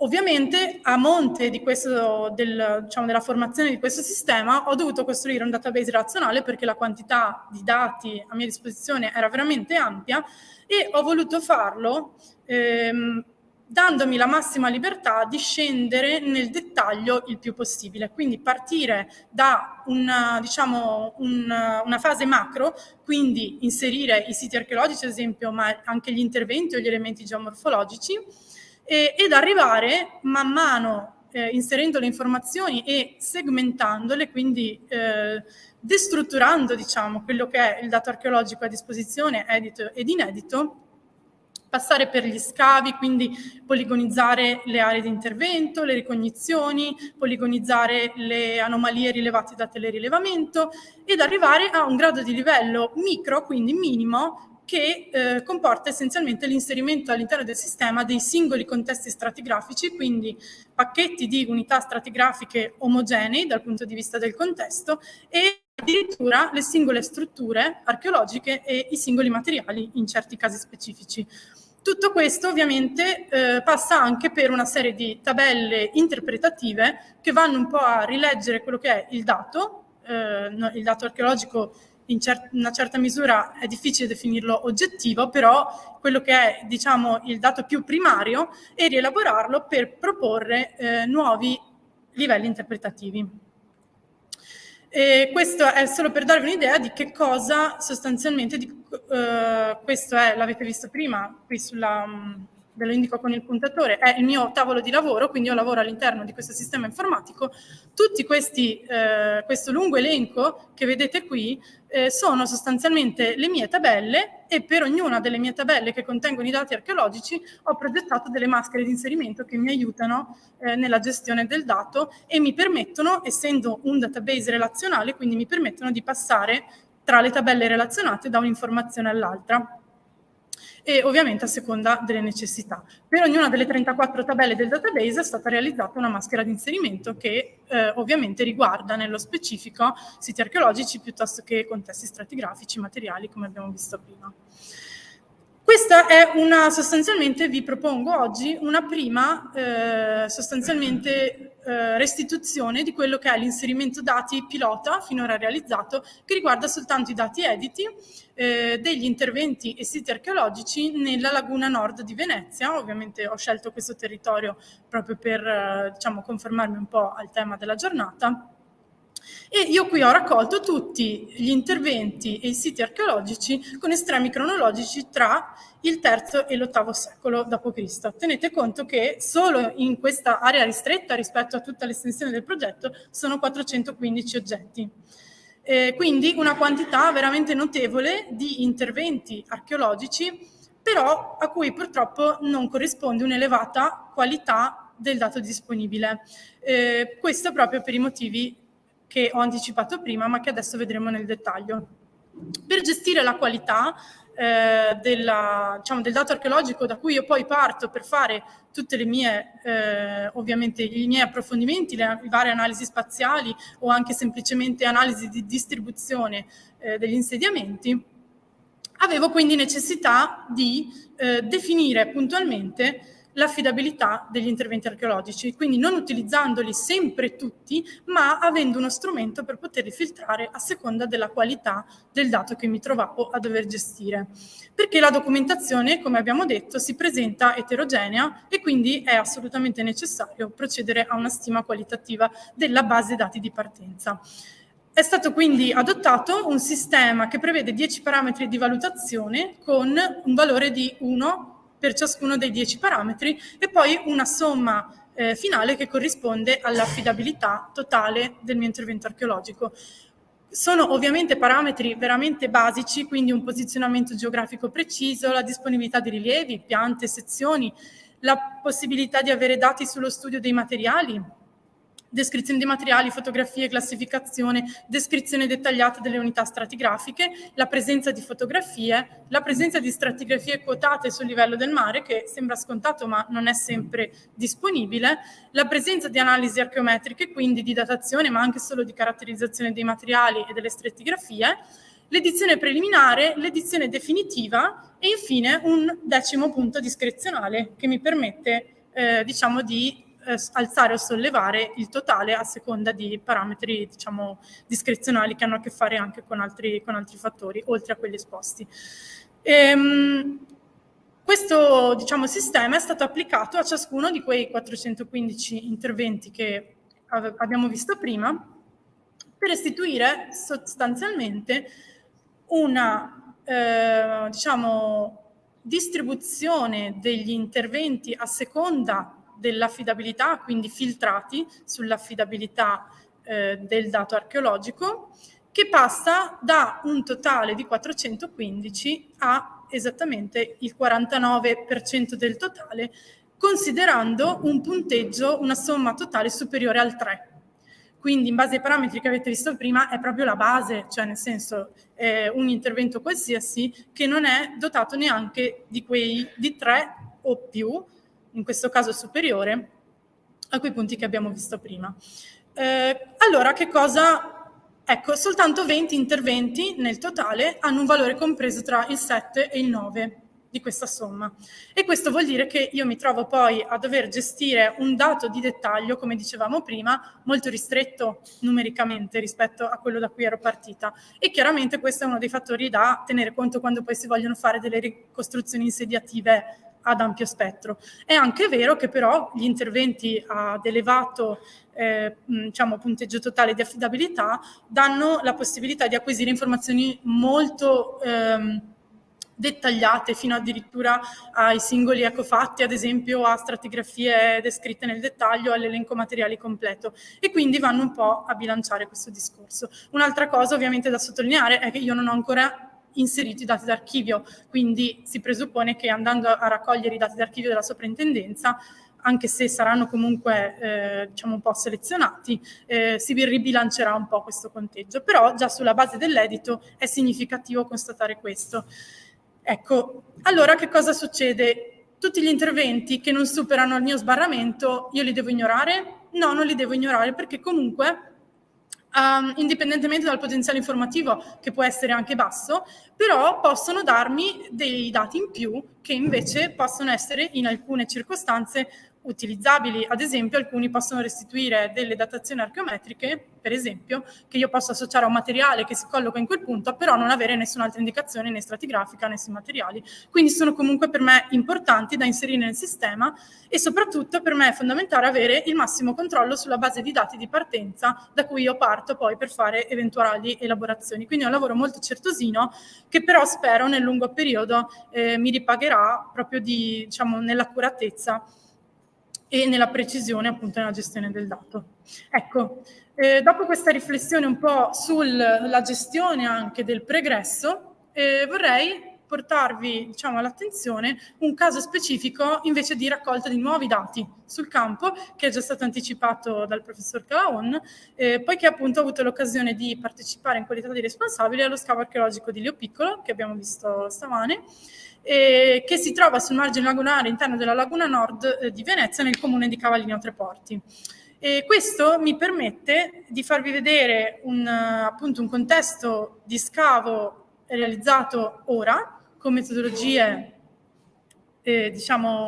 attuali, e si colloca in un ambiente che sicuramente si pone da esempio per tutti gli interventi di archeologia umida, anche per sottolineare quelle peculiarità metodologiche di cui abbiamo parlato in apertura con il professor Calaon, che d'altra parte è vero che non bisogna considerarle come unico elemento caratterizzante dell'archeologia umida, però sono sicuramente fondamentali nel momento in cui si vanno a realizzare gli scavi, e c'è bisogno di tutta una serie di accorgimenti specifici metodologici per questo tipo di ambiente, senza tralasciare gli aspetti poi interpretativi, ovviamente.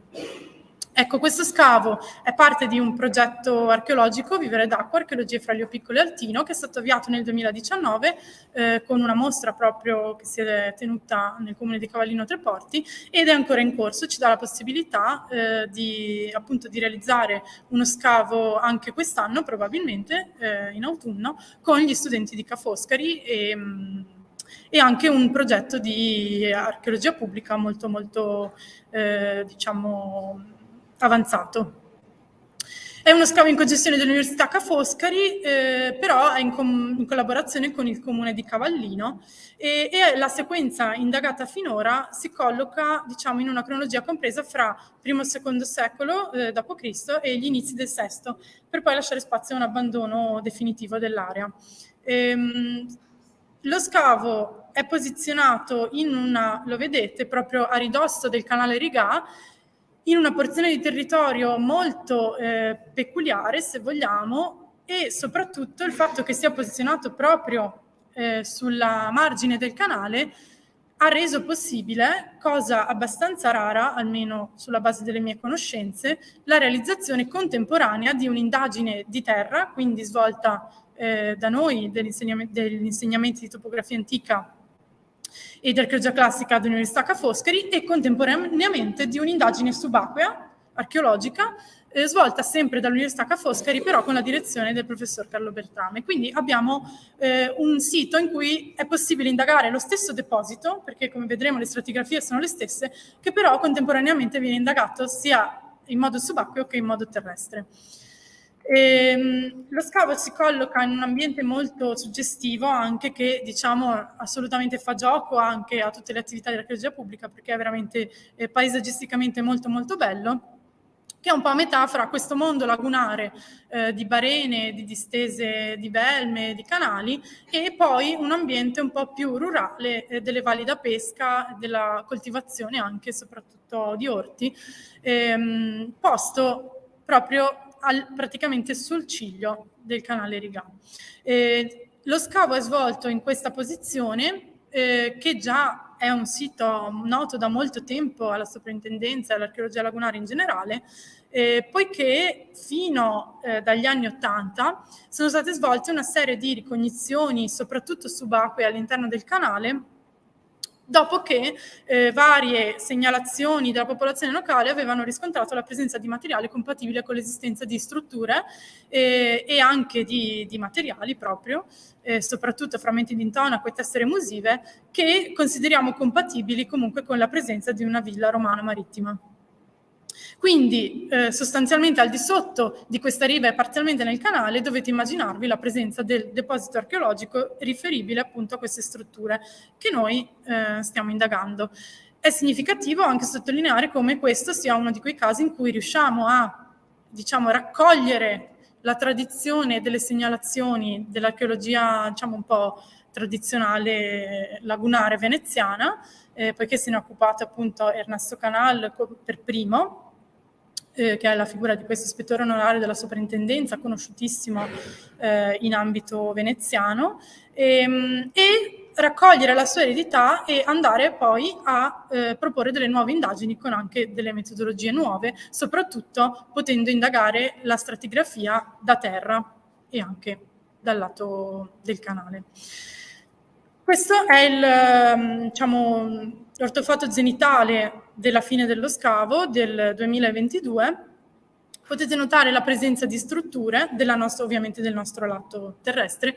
Potete appunto riscontrare la presenza di strutture. Abbiamo delle strutture in muratura e anche delle strutture in legno che pertengono però a un'altra fase precedente rispetto alla struttura in muratura, ma quello su cui io vorrei soffermarmi un attimo è più che altro la presenza di tutte queste canalette che vedete che circondano lo scavo e dei pozzetti pompa immancabili in questo tipo di attività. Questa chiaramente non è una novità perché penso siano già 30 anni che questa metodologia è anche di più, forse di 30 anni, forse anche 40, che è utilizzata in ambiente lagunare ma in tutti gli ambienti umidi in realtà del litorale alto adriatico. E però ci permette una cosa fondamentale, cioè man mano che si scende al di sotto ovviamente del margine di risalita dell'acqua, ci permette di mantenere la stratigrafia convogliando l'acqua di risalita all'interno di queste canalette che poi confluiscono nei pozzetti pompa con delle pompe elettriche sempre in funzione giorno e notte, ci permettono di mantenere il nostro livello di scavo, il nostro piano dove noi lavoriamo, camminiamo, completamente all'asciutto. E quindi ci permette di fare uno scavo stratigrafico preciso a quasi, in questo caso vedete qui il pozzetto pompa, abbiamo superato i 4 metri di profondità dal piano campagna, in piena laguna, praticamente dentro al canale. Questo è stato possibile in questo caso anche per una specificità del sostrato che è un'argilla impermeabilissima, che quindi ci permette di scendere molto al di sotto della quota del piano di calpestio, perché appunto con le sue proprietà impermeabili non consente una completa inondazione proprio della stratigrafia.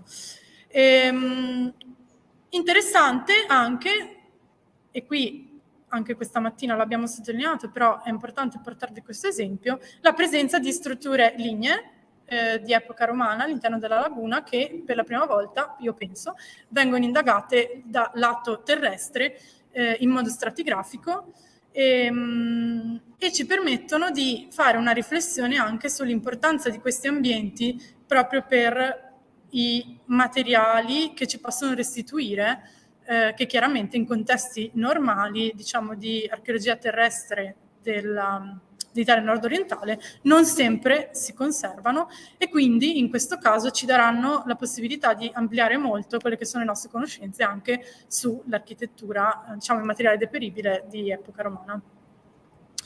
Con questo io vi ringrazio. Grazie.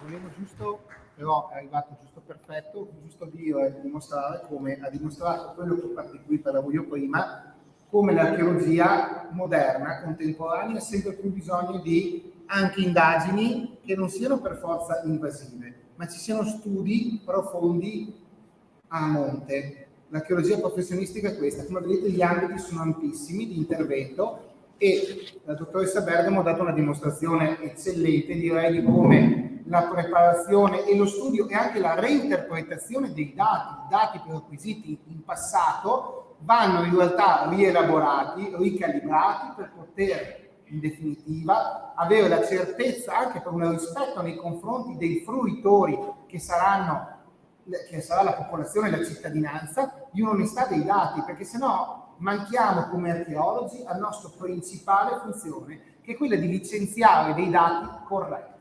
Quindi grazie dottoressa Bergamo per la perfetta spiegazione e grazie anche alla dottoressa Pizzinato per l'introduzione delle sue parti riguardo la professione. Passiamo all'ultimo intervento della giornata, la dottoressa Marta Modolo dell'Università di Ferrara, preistorica, che ci parlerà di un intervento, ci parlerà dell'intervento di scavo dell'Università di Ferrara ai laghi di Santa Maria di San Giorgio, in vallata alta provincia di Treviso, un intervento che ormai 3 o 4 anni che sta andando avanti, con campagne di scavo che stanno ampliandosi sempre di più, sia come dimensione dell'area indagata che come persone interessate nella lavorazione. È uno scavo scuola, uno scavo universitario fondamentale perché forma i nuovi archeologi del futuro, e già con le nuove progressive cambiamenti dell'archeologia già i ragazzi arrivano in scavo e chiaramente imparano a scavare, ma capiscono che possono fare archeologia anche occupandosi delle varie parti. Quindi Marta, prego. Faccio partire.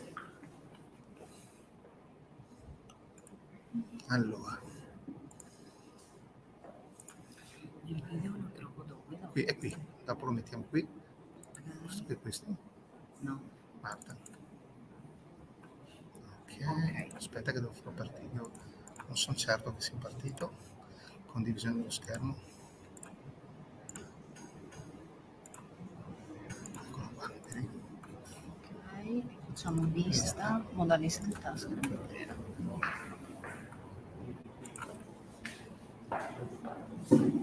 Grazie dottor Zanchetta, buongiorno a tutti, ringrazio per la partecipazione, chi è venuto qua oggi e anche chi ci segue da casa, e a tutti i colleghi di ANA che hanno permesso la realizzazione di questo convegno nella città di Treviso.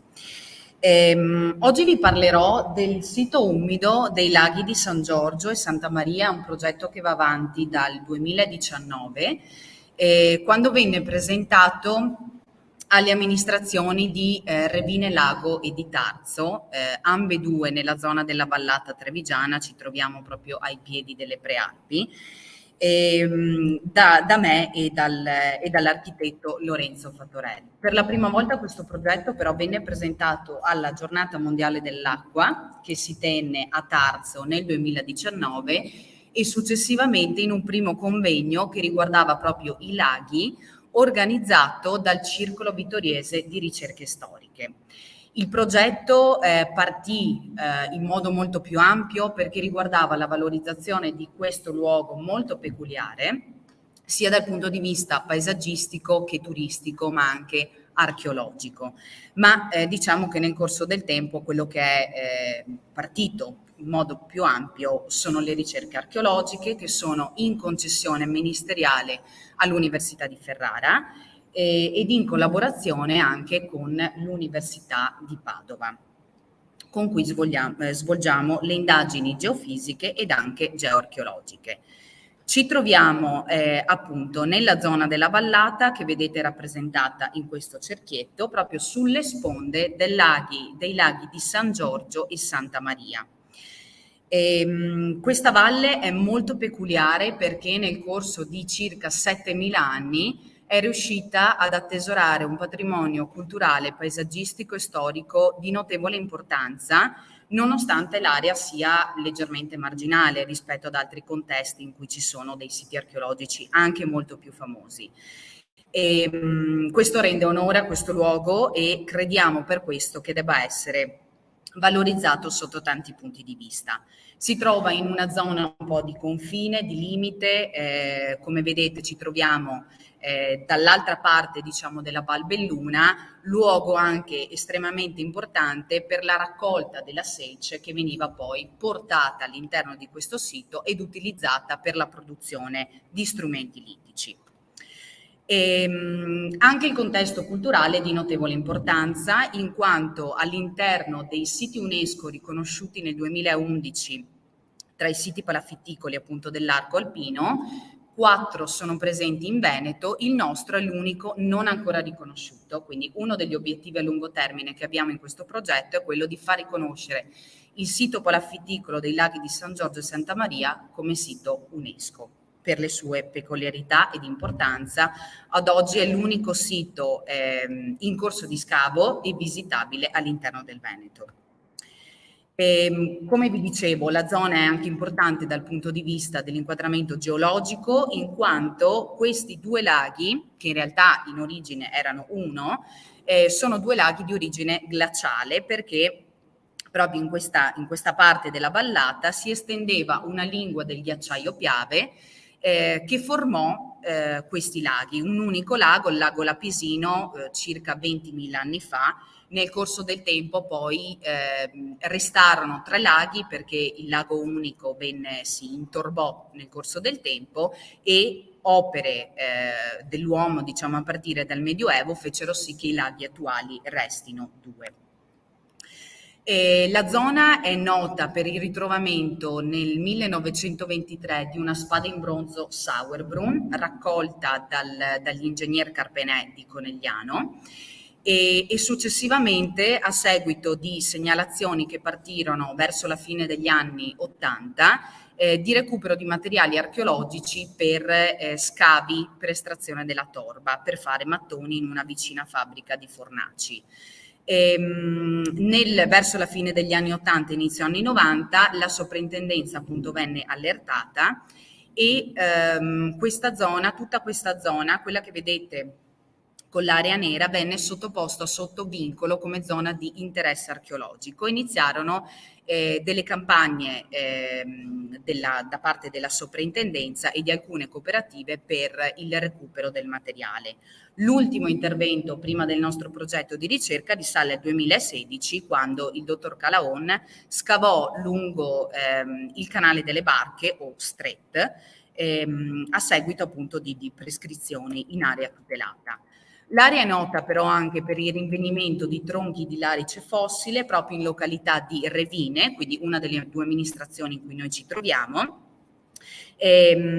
sito che venne trovato, diciamo scoperto ancora negli anni 70, però molto importante da questo punto di vista, che riguarda, attestato diciamo con una cronologia tra i 14.756 e 370.000 anni fa, quindi rappresenta un record paleoambientale piuttosto importante. Prima di iniziare quella che è la parte, diciamo, prettamente archeologica, sono state fatte una serie di studi cartografici a partire dalla cartografia presente, che ci hanno aiutato a ricostruire dove potevano esserci aree di interesse archeologico, eventualmente dove erano già state fatte indagini archeologiche, anche se non ne siamo esattamente a conoscenza, per cui la cartografia è stata strumento fondamentale per ricostruire quelli che erano gli antichi limiti del lago e delle sponde nei quali oggi ci troviamo, che differiscono leggermente da quelli di un tempo. Quindi l'area dell'Istmo, che è questa centrale, in realtà era molto più ampia rispetto all'attuale. Quindi vedremo poi con le fotografie che vi proporrò che si tratta di un insediamento su sponda nel settore che stiamo scavando attualmente. A partire dal 2019 quindi siamo intervenuti in varie zone di questi 2 laghi, sia con carotaggi geoarcheologici, sia con prospezioni subacquee a cura della dottoressa Claudia Pizzinato, sia con una serie di saggi stratigrafici dell'ampiezza massima di 2 metri per 1 per intercettare i possibili livelli archeologici presenti nelle varie aree. Ci troviamo in un territorio che, per quanto poco, comunque è piuttosto esteso, quindi era bene fin dall'inizio cercare di capire quali erano eventualmente i confini di questo insediamento palafitticolo. Questa è una foto che vi propongo appunto di una delle prospezioni che facemmo lungo il canale delle Barche. Da questo canale provenne quella famosa spada in bronzo che attualmente è conservata al Museo di Conegliano.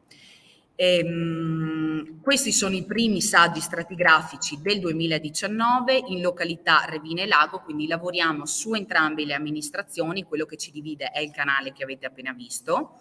Le zone sono state interessate da precedenti carotaggi geoarcheologici che hanno individuato livelli di torba, depositi torbosi. A seguito di questi siamo intervenuti con saggi stratigrafici.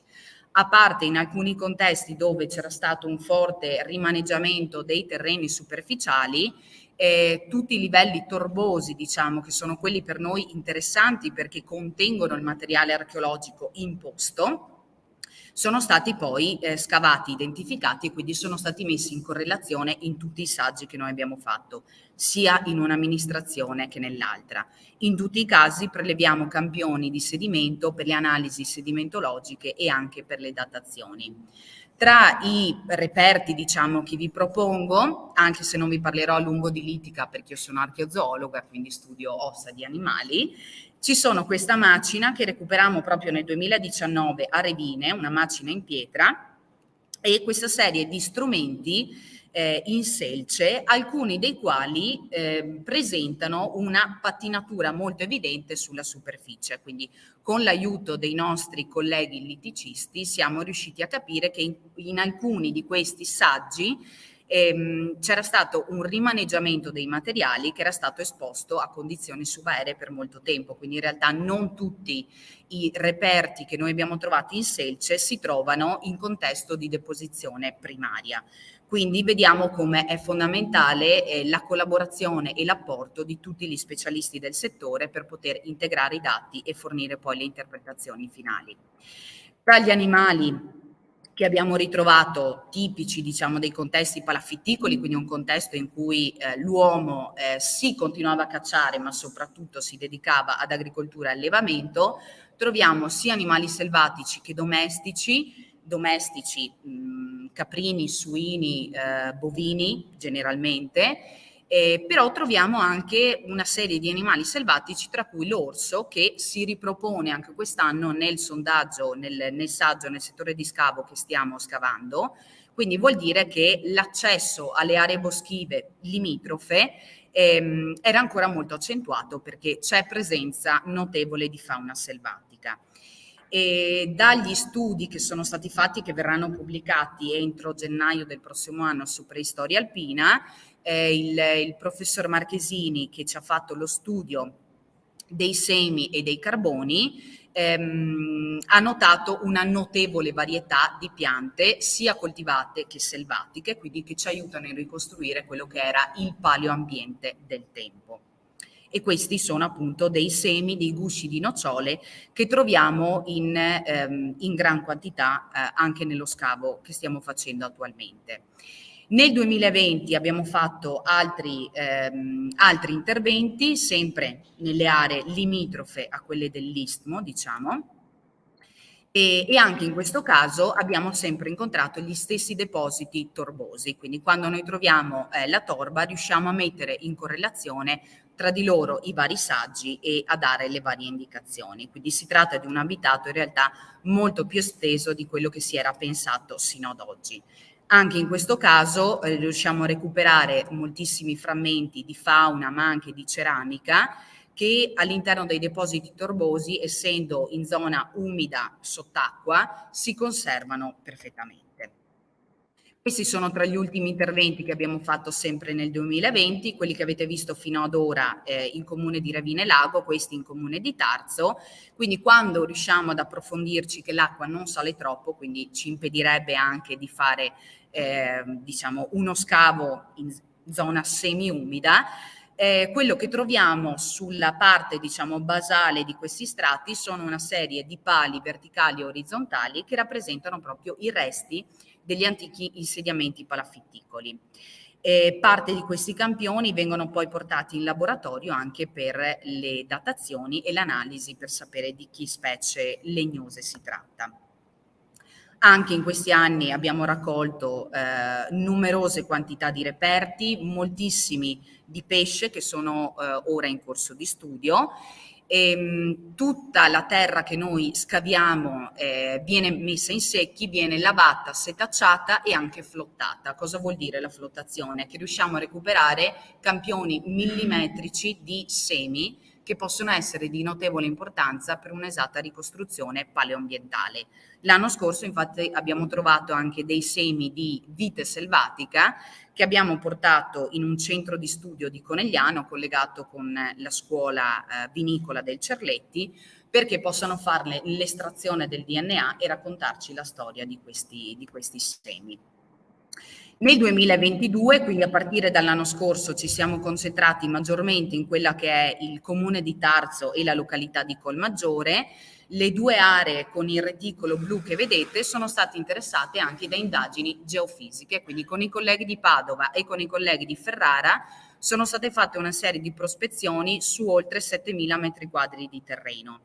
Sono state evidenziate delle anomalie magnetiche e delle variazioni nel sottosuolo che potrebbero essere collegate ad evidenze antropiche. Questo ci ha anche permesso di identificare esattamente il punto esatto in cui riprendere le indagini in un luogo dove prima appunto non le avevamo fatte, perché i saggi che vi ho fatto vedere fino ad ora riguardano questa porzione e questa qui.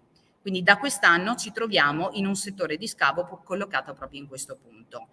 Nella campagna che stiamo facendo attualmente, perché siamo in corso di scavo, in 3 settimane abbiamo recuperato circa più di 1.000 frammenti coordinati geograficamente, oltre a quelli che provengono dalla setacciatura, quindi diciamo che abbiamo forse intercettato uno dei luoghi esatti per procedere con il nostro scavo. Questi sono un po' i risultati che abbiamo ottenuto, quindi l'integrazione del dato geofisico ci permette di non intervenire in modo invasivo nel terreno, ma di avere un dato preliminare in modo poi da svolgere le nostre attività, essendo di per sé lo scavo una prassi invasiva e distruttiva. E appunto per questo motivo deve essere documentata in modo strettamente scientifico, altrimenti il dato andrebbe perso. Abbiamo fatto anche una serie di rilievi con drone per identificare eventuali anomalie nel terreno. Questo è un piccolo sondaggio che facemmo l'anno scorso, soprattutto per intrattenere dei gruppi di scuole che erano venuti a trovarci, in quanto la divulgazione è parte di questo progetto che stiamo portando avanti. E questo è il settore di scavo aperto l'anno scorso. Si tratta di 24 metri quadri con una stratigrafia direi ottimale. Penso che ogni archeologo vorrebbe trovare una stratigrafia di questo tipo, molto chiara, molto lineare. Questo è il deposito antropico principale dove stiamo scavando anche quest'anno. Quest'anno però abbiamo aperto a lato altri 50 metri quadri circa con una trincea in questa direzione, perché grazie anche al lavoro della professoressa Rita Deiana e del professor Enzo Rizzo, rispettivamente di Padova e Ferrara, siamo riusciti a identificare le antiche sponde del lago, quindi riusciamo esattamente a capire fino a dove arriva il deposito torboso, quindi di insediamento palafitticolo, e dove poi c'era l'antica sponda del lago. Alcuni tra i reperti che troviamo in corso di scavo, quindi che riguardano anche poi la documentazione, tantissima ceramica decorata, che dalle prime analisi che sono state fatte sarebbe ascrivibile all'età del bronzo. Anche in questo caso molti materiali, tra cui strumenti in osso. Queste sono sempre le indagini relative al 2022. Strumenti in osso, ma anche monili, perché è stato trovato un dente forato di tasso e anche quest'anno l'abbiamo ritrovato.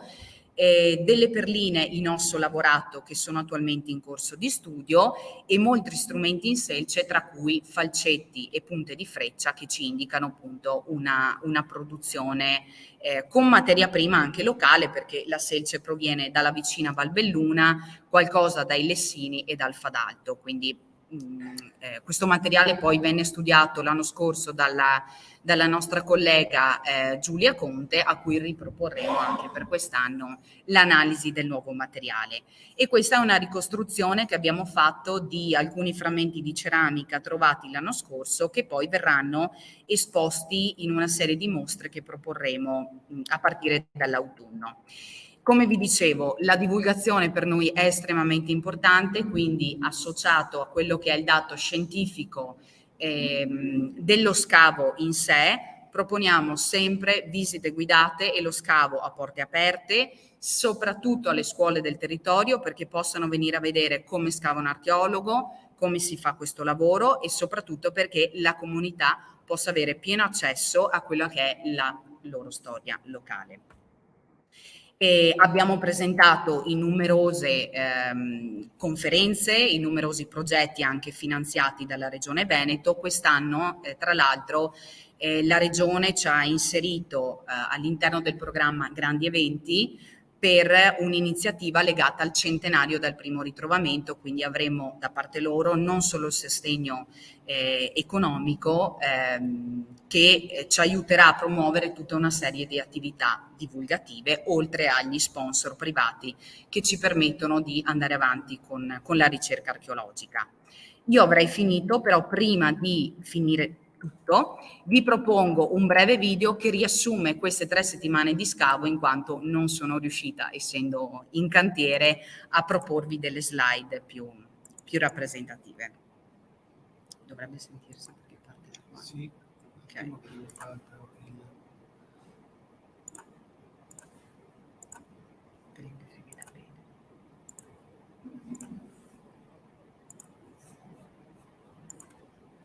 L'audio c'è.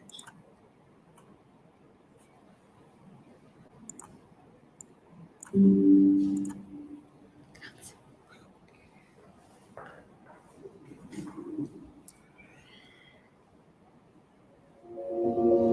Dream without goals, are just dreams, and ultimately they feel disappointment. On the road to achieving your dreams must apply discipline, but more importantly, consistency, because without commitment, you'll never start, but without consistency, you'll never finish.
spettacolo, come abbiamo visto anche qui, tecnologia, investimento di studio, di visione del lavoro e formazione.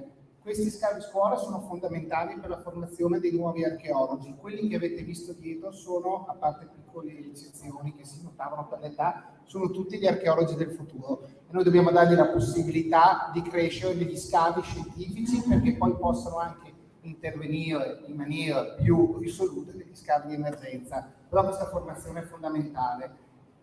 Come abbiamo visto, come ha sottolineato anche Marta, l'investimento. L'investimento sia pubblico che privato è fondamentale per la cultura, però, come vi ho già detto, sono soldi che si investono e ritornano pienamente sul territorio, perché uno scavo come quello che stiamo svolgendo adesso, che io conosco bene nel comune di Tarso, è uno scavo che sta dando lustro al territorio, una zona che ha una storia che va però letta, come dicevo prima, con un'onestà, una chiarezza di dati e una lettura esemplare. Detto ciò, il convegno è finito, vi chiedo, non abbiamo molto tempo, se qualcuno vuole vuole fare qualche domanda, noi siamo qui a disposizione. Nel frattempo qualcuno prende il coraggio, scusi solo una cosa, prego. Vai.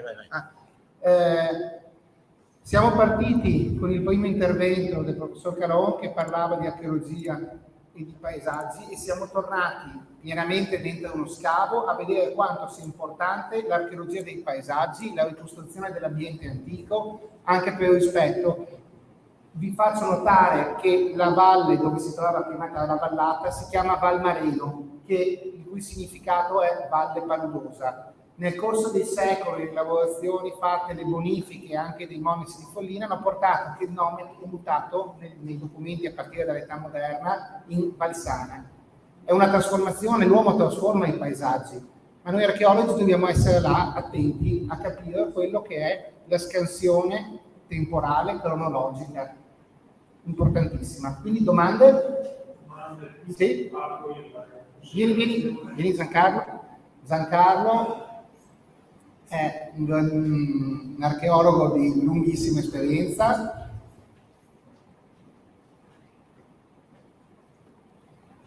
Il dottor Garner ha scavato per più di 20 anni in contesti anche di Medio Vicino Oriente, quindi ha una conoscenza anche di ambiti di quell'archeologia che tutti abbiamo studiato anche nei libri. Prego Giancarlo. Grazie. Buongiorno a tutti. Intanto un ringraziamento sia agli organizzatori che lo vada fatto per l'ottimo incontro e ai relatori perché hanno presentato dei lavori molto suggestivi non solo dal punto di vista scientifico ma anche dal punto di vista dell'immaginario collettivo di quello che l'archeologia dovrebbe essere al moderno.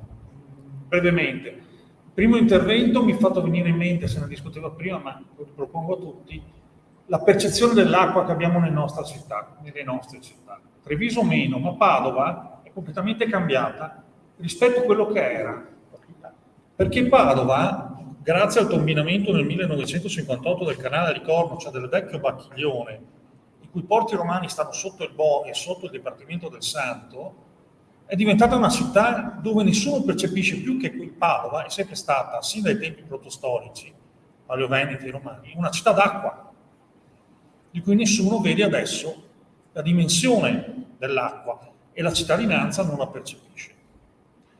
Ecco quindi che il recupero della reale dimensione geografica del mondo antico serve a capire meglio e a migliorare il moderno.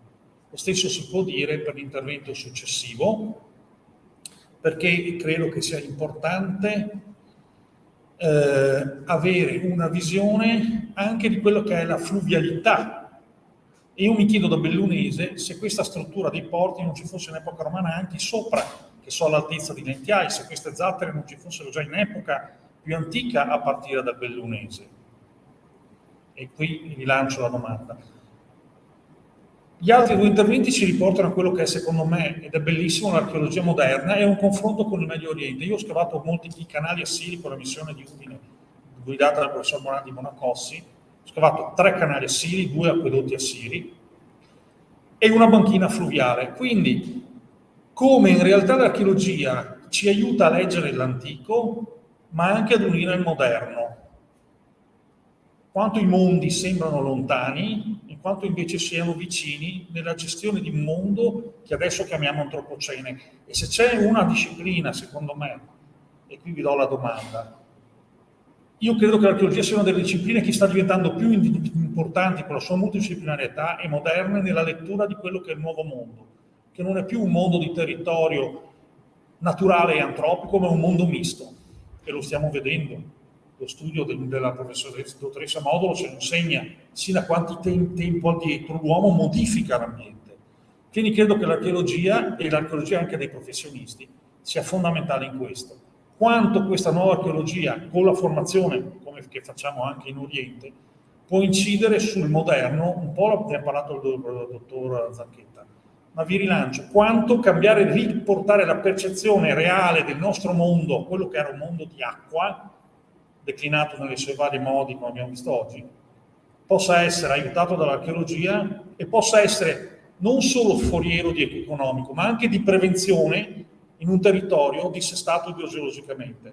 Perché se è vero che su ogni euro investito in archeologia 7 sono recuperati economicamente, non dimentichiamo che altri studi ci dicono che ogni euro investito in prevenzione, e l'archeologia secondo me è prevenzione, ne riportano 10 in mancati disastri, cioè mancati soldi dati poi ai disastri. Quindi l'archeologia come rilettura del presente. Grazie dell'intervento al dottor Garna. Direi che ha pienamente colto anche quella che era l'essenza stessa sia degli interventi sia dell'importanza dell'archeologia anche all'interno del tessuto sociale. Non è solo memoria l'archeologia, è programmazione, è tecnica, è lavoro, ma professionale a tutti gli effetti. Qualcun altro ha delle domande? Sì. Non a caso Giancarlo Garna, dentro l'associazione, ha proprio la delega archeologia e comunità. Adesso capiamo anche perché, nel modo di affrontare anche la questione. Io, più che una domanda, ho un ringraziamento da rivolgere a tutti i relatori che hanno partecipato. E, confesso, non è che io fossi proprio molto preparato sul tema dell'archeologia delle aree umide. Francamente è un argomento che non ho mai approfondito, però ho scoperto oggi che in effetti in parte nella mia attività ho fatto anche archeologia delle aree umide, non lo sapevo, però per 13 anni ho lavorato su uno scavo, abbiamo indagato un'area insomma della Liguria che è una zona che ha una storica fragilità da un punto di vista idrogeologico, e questa storica fragilità effettivamente, mentre il professor Calaon spiegava alcuni aspetti dell'archeologia delle aree umide, li ho ritrovati questi aspetti nel lavoro che ho fatto in questi anni, e mi ha fatto molto piacere. Sull'intervento della dottoressa Pizzinato, che sicuramente noioso non è stato, almeno a me così non è parso, aggiungo solo una nota, che il ritardo cronico nella definizione delle figure dell'archeologo subacqueo a me non stupisce per niente, perché l'archeologia come disciplina e anche come professione subisce dei ritardi che sono cronici. Se noi pensiamo che la definizione della figura dell'archeologo risale a nemmeno 10 anni fa, legge 110 del 2014, e anzi domani ci facciamo tutti gli auguri perché domani è il Natale degli archeologi, 25 giugno del 2014 è il giorno in cui il Parlamento ha votato e ha approvato la nostra legge. Quando abbiamo scelto la data per fare questo incontro e il direttivo di oggi pomeriggio a Treviso, l'abbiamo scelto anche per questo. Sembra incredibile, scusate, sembra incredibile, in Italia tutti si riempiono la bocca con l'archeologia, l'arte, la cultura, in realtà abbiamo subito un ritardo cronico, spaventoso, sulla definizione non soltanto del ruolo dell'archeologo e la professione, ma anche degli storici dell'arte, degli archivisti, dei professionisti dei beni culturali in generale, esatto. Allora, voi dovete sapere una cosa, negli anni '80 ci fu un movimento che arrivò molto vicino a proporre la creazione dell'ordine degli archeologi, e questa cosa non avvenne perché gli archeologi, quelli che allora erano tutelati, cioè professori e in parte funzionari delle soprintendenze, che molto spesso non erano nemmeno archeologi, si misero di traverso, dicendo, un archeologo molto importante disse testualmente: nessuno può dire a me che sono o non sono un archeologo, e lì si è bloccato tutto.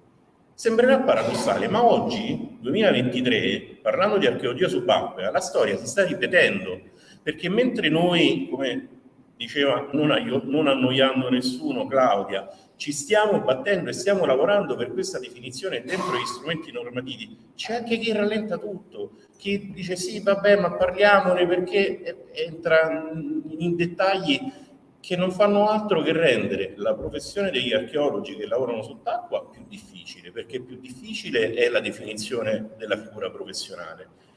E questo, francamente, mi sembra, nei confronti proprio dei subacquei, mi sembra una grossa ingiustizia, una vera e propria discriminazione.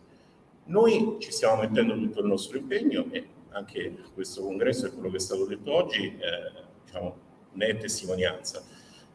Ritornando invece ai temi del congresso, ripeto, io vi ringrazio tutti quanti, anche l'intervento che ha riguardato il porto, non mi ricordo la città, di Nervesa. Nervesa della battaglia, perfetto.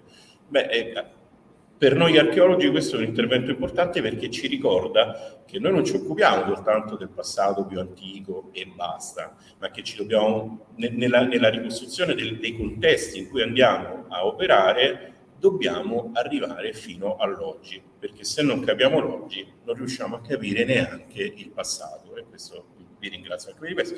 Benissimo, poi ho tante altre domande, però già sono stato richiamato prima ancora di iniziare a parlare sul fatto che mi dilungo troppo, quindi basta, grazie a tutti voi, grazie anche a chi ci ha seguito da casa. Grazie Presidente. Allora, aggiungo una piccola cosa su questa situazione che ha appena descritto il Presidente Garrisi, che vi faccio per dirvi cos'è l'archeologia. Ormai la nuova frontiera è l'archeologia anche del contemporaneo. Ormai non si studiano più soltanto, per esempio, come topografia antica, diciamo, i sentieri, per esempio, dei partigiani delle Prealpi Venete. Ormai siamo arrivati a un tale sviluppo, perché le metodologie dell'archeologia sono quelle che permettono di indagare e capire quello che succede. Allora, a parte essere partner in una scuola di specializzazione di ambiti di indagine proprio criminale, Giancarlo Garna è un docente, il Presidente Garrisi anche a Viterbo, l'archeologia è importante perché? Perché permette con le metodologie di capire quello che è successo. Anche ieri l'altro, vi racconto un piccolo aneddoto per chiudere. Meno di 10 anni fa c'è un palazzo mezzo diroccato a Londra, in Inghilterra, che doveva essere abbattuto in una zona degradata. Bene, spaccando i muri trovarono delle iscrizioni all'interno di un appartamento. Non erano così vecchie, ma si rivelarono essere cosa? Essere delle scritte fatte dai Sex Pistols all'inizio della loro formazione. Beh, vi assicuro che trasformando quelle scritte e quegli ambienti in un museo, il palazzo non è più degradato, c'è una fila infinita di persone che vanno a visitarlo, è stato un recupero economico e anche territoriale e sociale per il quartiere. Quindi vediamo come l'archeologia è importante fino alle cose dell'altro giorno. Il porto di Nervesa era importante perché abbiamo trovato non soltanto, per esempio, le granate piantate dentro nei muri, come ha detto il collega, dovendo chiamare continuamente i carabinieri, ma anche perché abbiamo avuto la successione stratigrafica fino allo scarico delle immondizie o dei resti di scarpe rovinate delle fabbriche del comparto di Montebelluna, Caivano San Marco. Quindi l'archeologo è quello che capisce all'interno della stratigrafia anche recente quello che è successo, ed è fondamentale, ed è difatti uno degli argomenti, diciamo, che è il futuro sicuramente, è sempre di più la coesione sulla lettura degli alzati tra archeologia ed architettura, perché alla fin fine noi archeologi siamo quelli che siamo abituati a dover confrontare quello che c'è in piano con quello che si sviluppa in alzato, altrimenti le due cose non riescono a dialogare, se non dialogano c'è qualcosa che non funziona. Detto ciò, se non ci sono altre domande, io volevo ringraziare innanzitutto il Comune di Treviso. Il sindaco purtroppo ha avuto un problema all'ultimo minuto, non è potuto venire, ma porta i suoi saluti. Ringrazio la dottoressa Drago, che è stata gentilissima, sempre presente nell'assistenza e nel permetterci questo intervento, sia questa mattina, sia oggi pomeriggio, che faremo il direttivo nazionale dell'associazione con i rappresentanti eletti in tutte le regioni d'Italia. E volevo ringraziare in maniera particolare la segreteria dell'ANA che ha lavorato per la creazione di questo evento, ma in particolare Marta Modolo, che è rappresentante del Veneto, e in questo periodo sotto stress, anche perché lavora praticamente 7 giorni su 7, 15 ore al giorno, e anche perché, diciamo, è stato interessante, quindi tutte le cose sono molto più difficili. È una macchina da guerra e averne di archeologo è così assolutamente sempre. Detto ciò, io vi ringrazio a tutti, grazie di essere venuti, ringrazio anche chi ci ha seguito, ringrazio anche chi ha permesso la diretta, che è Ecom Streaming, che potete trovare eventualmente anche online su YouTube o Facebook. Grazie ancora e buona giornata.